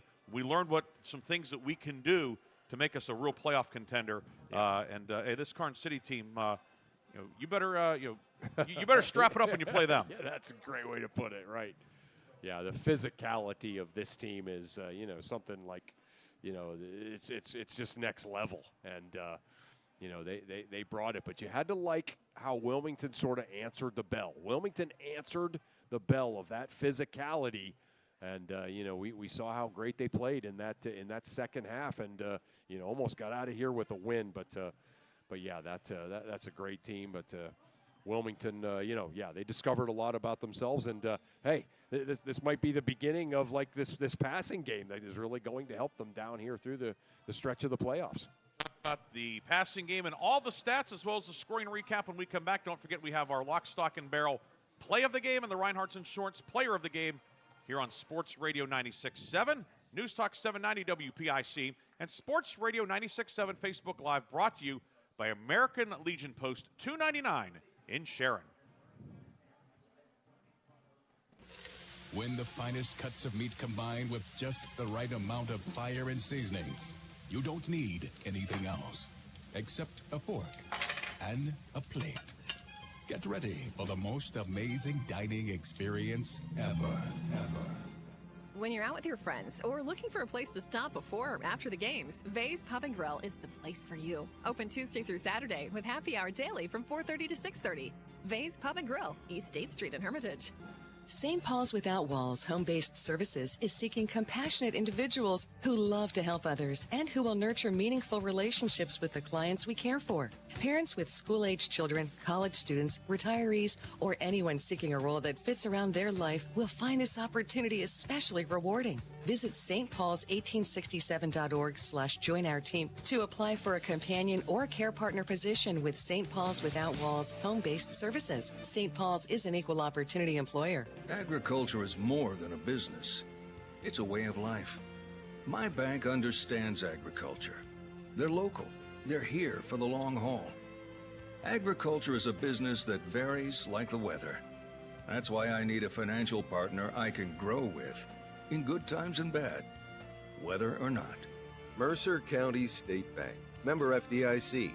Your community bank. Online at mcsbank.bank. Your hip, your knee, your shoulder, whatever has been holding you back, UPMC Orthopedic Care is where you'll find experts to help you get back to a better quality of life. UPMC is pioneering minimally invasive surgeries, and we offer personalized treatment plans and same-day surgery to get you home and moving sooner. It's your ankle, your elbow, your hand, and it's your move. Visit upmc.com/ortho to learn how UPMC can help. Gosh, honey, what's got you all chef-tastic? You know, it's our kitchen remodel. It's got me all inspired. Oh, are you inspired enough to make dessert? As a matter of fact. Is it chocolate? Oh, it's chocolate. I love you. Get inspiration all your own with a brand new kitchen from Warner's Homes and Improvements. We create new kitchens that dreams are made of. We buy direct from the manufacturers using top quality materials with no shortcuts. The latest in style and functionality for a fair price. Call Warner's today and get inspired. Warner's Homes and Improvements on Route 19 in Mercer or online at warnersconstruction.com. The Fifth Quarter Show is brought to you by Reinhardt's Insurance. Insurance solutions to help you accomplish your goals. And now, proud sponsors of the Player of the Game. And welcome back to Wilmington High School. Tonight, Karns City holds off Wilmington 33-28, along with Chris Burtch, Ryan Briggs with you tonight. We have Art Shannon back in the studio. Art's getting the vocal cords warmed up. He and Aaron Byro and Jaquay Hubbard will have the Fifth Quarter Scoreboard Show brought to you by Warner's Homes and Improvements coming up here when we sign off, and they'll be on the air until 11 o'clock tonight. The scoring recap in this one, Karns City took the lead 7-0 at 8:56 of the first quarter. Hunter Shearer, a 6-yard run, capping a 7-play, 66-yard drive. Brock Dittman with the P18. It was 7-0. Wilmington answered, however. Freddie Zahetner on the receiving end of a 33-yard touchdown pass from Wesley Vascal. That came at the 5:42 mark, capping a 6-play, 44-yard drive. Ryder Turvo with the first of his 4 extra points to make it 7-all. Karns City reclaimed the lead, though, at 2:36 after a Wilmington fumble at the 25 of Karns City. The Gremlins go 75 yards in 5 plays. Johnston with the first of his 2 touchdown runs. That came at 2:36 of the first quarter. Dittman's extra point made it 14-7. The lead then grew to 20-7, 15 seconds into the second quarter after Wilmington fumble gave Karns City possession at the 29. On the 6th play of the drive, Johnston scores from 10 yards out. Extra point off the upright, and it was 20-7. That was our halftime score. That was our score at the end of the third quarter, and then business picked up, to say the least, in the fourth quarter as Wilmington, an 11-play, 91-yard drive that closed out the third quarter, carried over into the fourth. At 11:30 of the fourth quarter, Chase Mitchelltree, a 10-yard run to cap that 91-yard drive. Turvo's extra point made it 20-14. But Karns City counterpunched. Hunter Shearer, a 16-yard run, his second run of the night. The 2-point conversion failed. It was 26-14 after the 7-play, 57-yard drive. But Wilmington then with a quick answer. Mitchelltree returned the subsequent kickoff 79 yards to the 4. 2 plays later, he scored on a 7-yard run. The first play went backwards, and then Mitchelltree scored from 7 yards out. Turvo's extra point made it 26-21. Karns City, though, had an answer again. Shearer gets his 3rd touchdown of the night, a 10-yard run with 3:03 to go, capping a 7-play, 73-yard drive that used 4:06. The extra point good and was 33-21. Wilmington not done, however. 13 seconds later, Freddie Zahetner catches a 54-yard touchdown pass from Vascal on a post pattern. Turvo's extra point made it 33-28. Wilmington tried an onside kick, did not get it, and it was Karns City able to burn up the final 2:50 of the ball game as the key play in that Karns City had 3rd and 20 at its own 39. Johnston, a 46-yard screen pass to Shear. He took it to the Wilmington 15-yard line, and Karns City was able to kneel it out from there. And the Gremlins get their 8th win of the year in 10 outings. Wilmington finishes the regular season at 7-3. The team stats in this one, Karns City tonight, 312 rushing yards, 106 passing yards. The Gremlins, 418 yards on 54 plays, 21 first downs for Karns City. On the Wilmington side, 148 rushing, a season-high 122 passing yards, 270 yards on 42 plays for Wilmington. Wilmington, 11 first downs. Looking at the individual numbers for Wilmington, Wesley Vascal, 6 of 12, 122 yards and 2 touchdowns tonight. Freddie Zahetner, 4 catches for 109 and 2 scores. Chase Mitchelltree, 2 catches for 13 yards. Mitchelltree went over the 1,000-yard mark for the season. He ran for 73 yards on 13 carries, scored a couple of touchdowns. Cam Kettering, 6 carries for 22.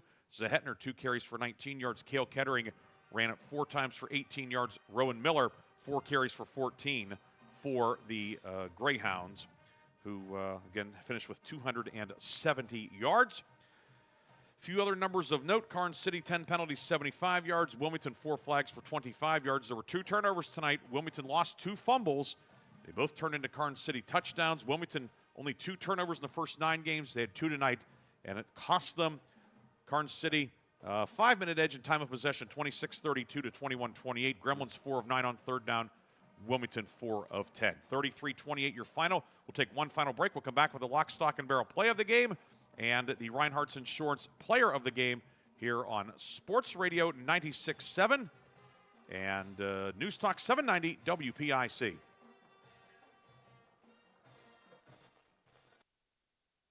Hello? Oh, I was waiting for the beep. Or the part that tells me what button to press. Nope, I'm a real person. Great. I've been leaving messages all day to try and compare prices on my roof. Well, we can have one of our project managers call you to set up an appointment within an hour and be at your house for an estimate within 24 hours. Wow, that's service. Well, that's what we specialize in. Shell Restoration, the area's #1 roofing, siding, windows, and gutter installer. Call today for a free estimate, 800-663-8103, or look for @Shell Restoration on Facebook.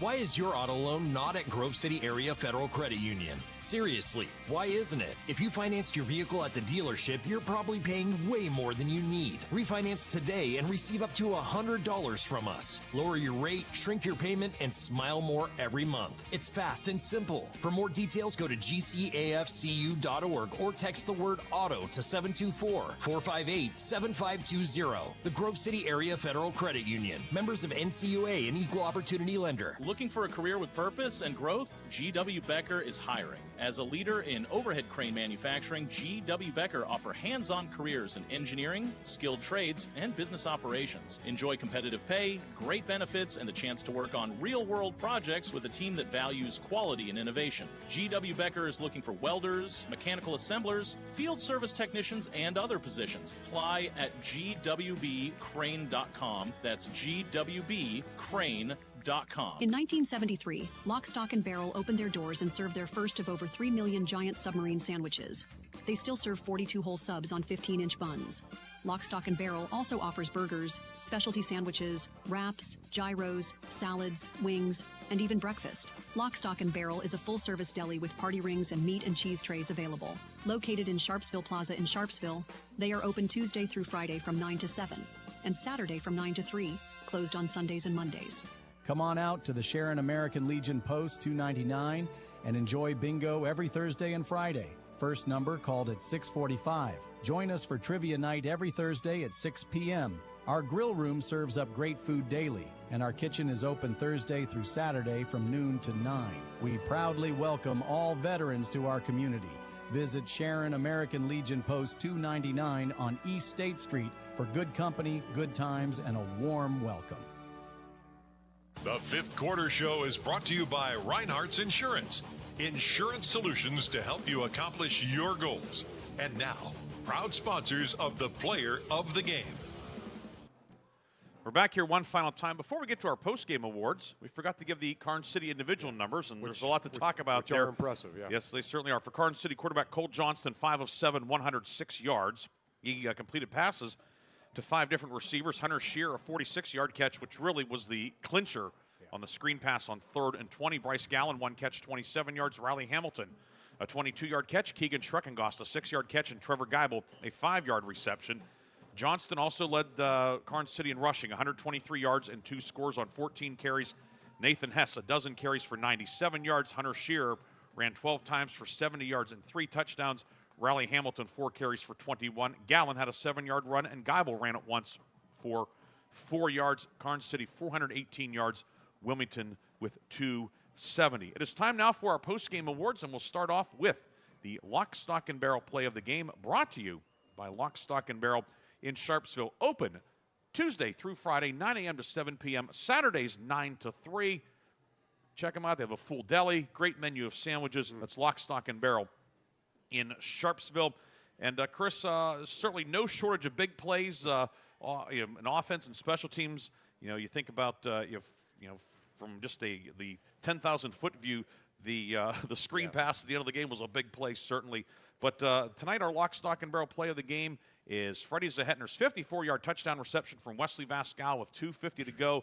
It looked like Karns City might have finally delivered the knockout blow to Wilmington, and the Hounds came out of the corner and landed one more haymaker. Freddie Zahetner, what a great season he's had this year as a senior. And this Wilmington passing game, Wesley Vascal, career high tonight, 122 passing yards. It was a beauty to watch. It really was. I mean, Zahetner just was able to kind of, go right down the seam in the middle of the field and then flared to the opposite corner and just outran everybody. And Wesley Vascal just kind of threw it everything he had, and it was a thing of beauty because it hit him perfectly in stride, and Zahetner able to get into the end zone, and just an outstanding play. The Lock, Stock, and Barrel play of the game, Wesley Vascal's 54-yard touchdown pass to Freddie Zahetner in the 4th quarter. That play will be entered into our Lock, Stock, and Barrel Play of the Year competition. At the end of the season, we will recognize one of our plays of the game as the Lock, Stock, and Barrel Play of the Year.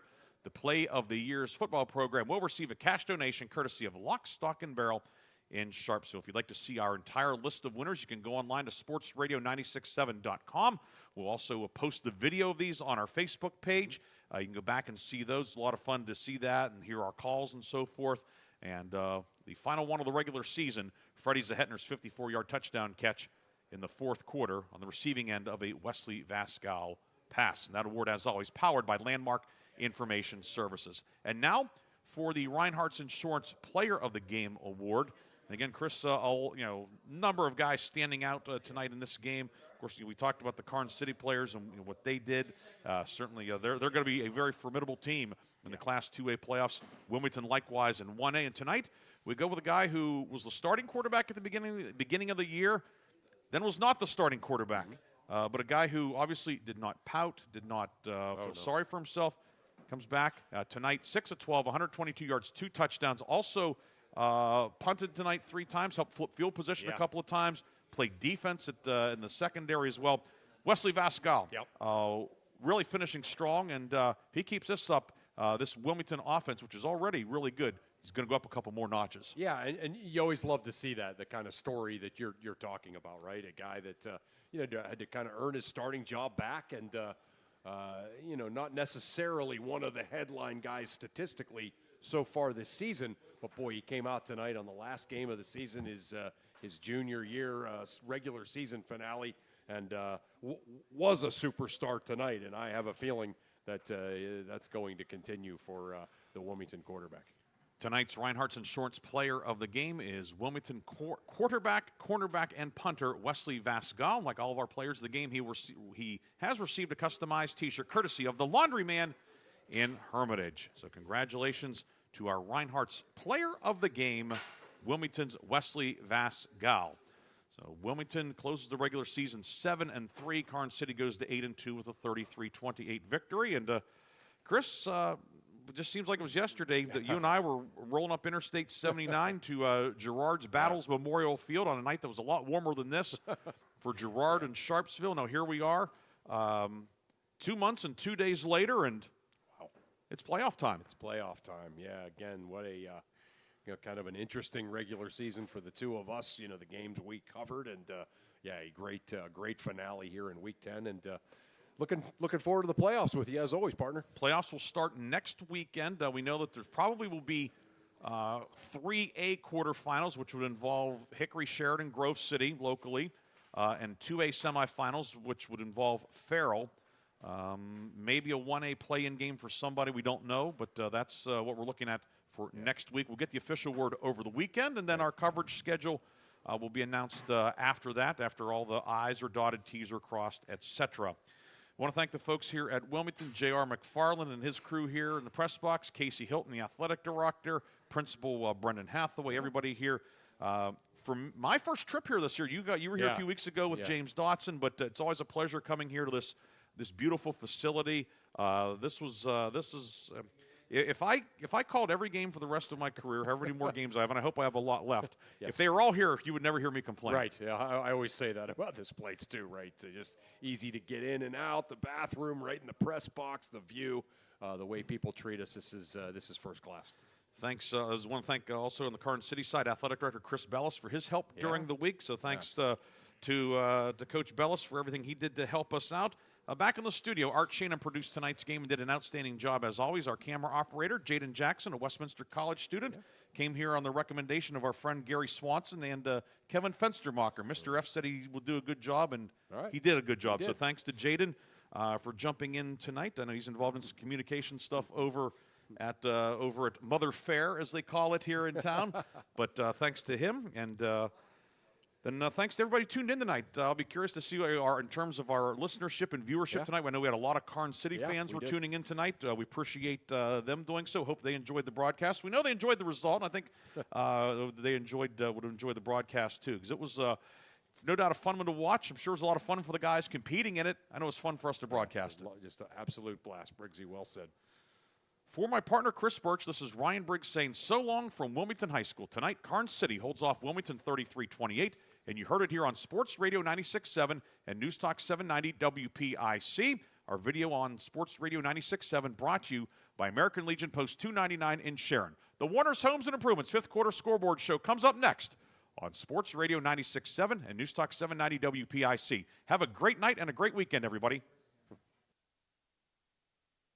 You've been listening to High School Sports on the Cumulus Sports Network. Tonight's game has been brought to you by Bill McCandless Ford, located in Mercer and Meadville, the Reinhardt's agency. It's not the insurance they sell, but the service that makes them better. Lock, Stock, and Barrel, serving giant subs since 1973.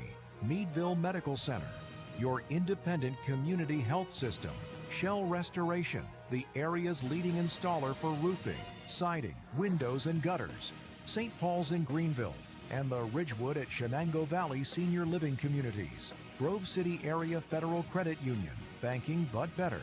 Attorney Bill Motor, excellence, experience, and integrity. UPMC Health System, changing healthcare, changing lives. Mercer County State Bank, community-minded since 1911. Mancino's Driving School, where safe driving starts. Vay's Pub and Grill, make it special, make it Vay's. The Sharon American Legion Post 299. Strong advocates for veterans and their families. Warner's Homes and Improvements, making dreams come true since 1958.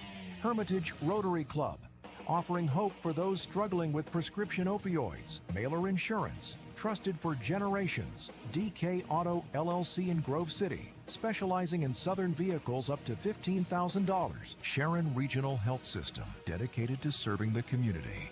Joanno Legal Group, ready to help you seek justice for your injury.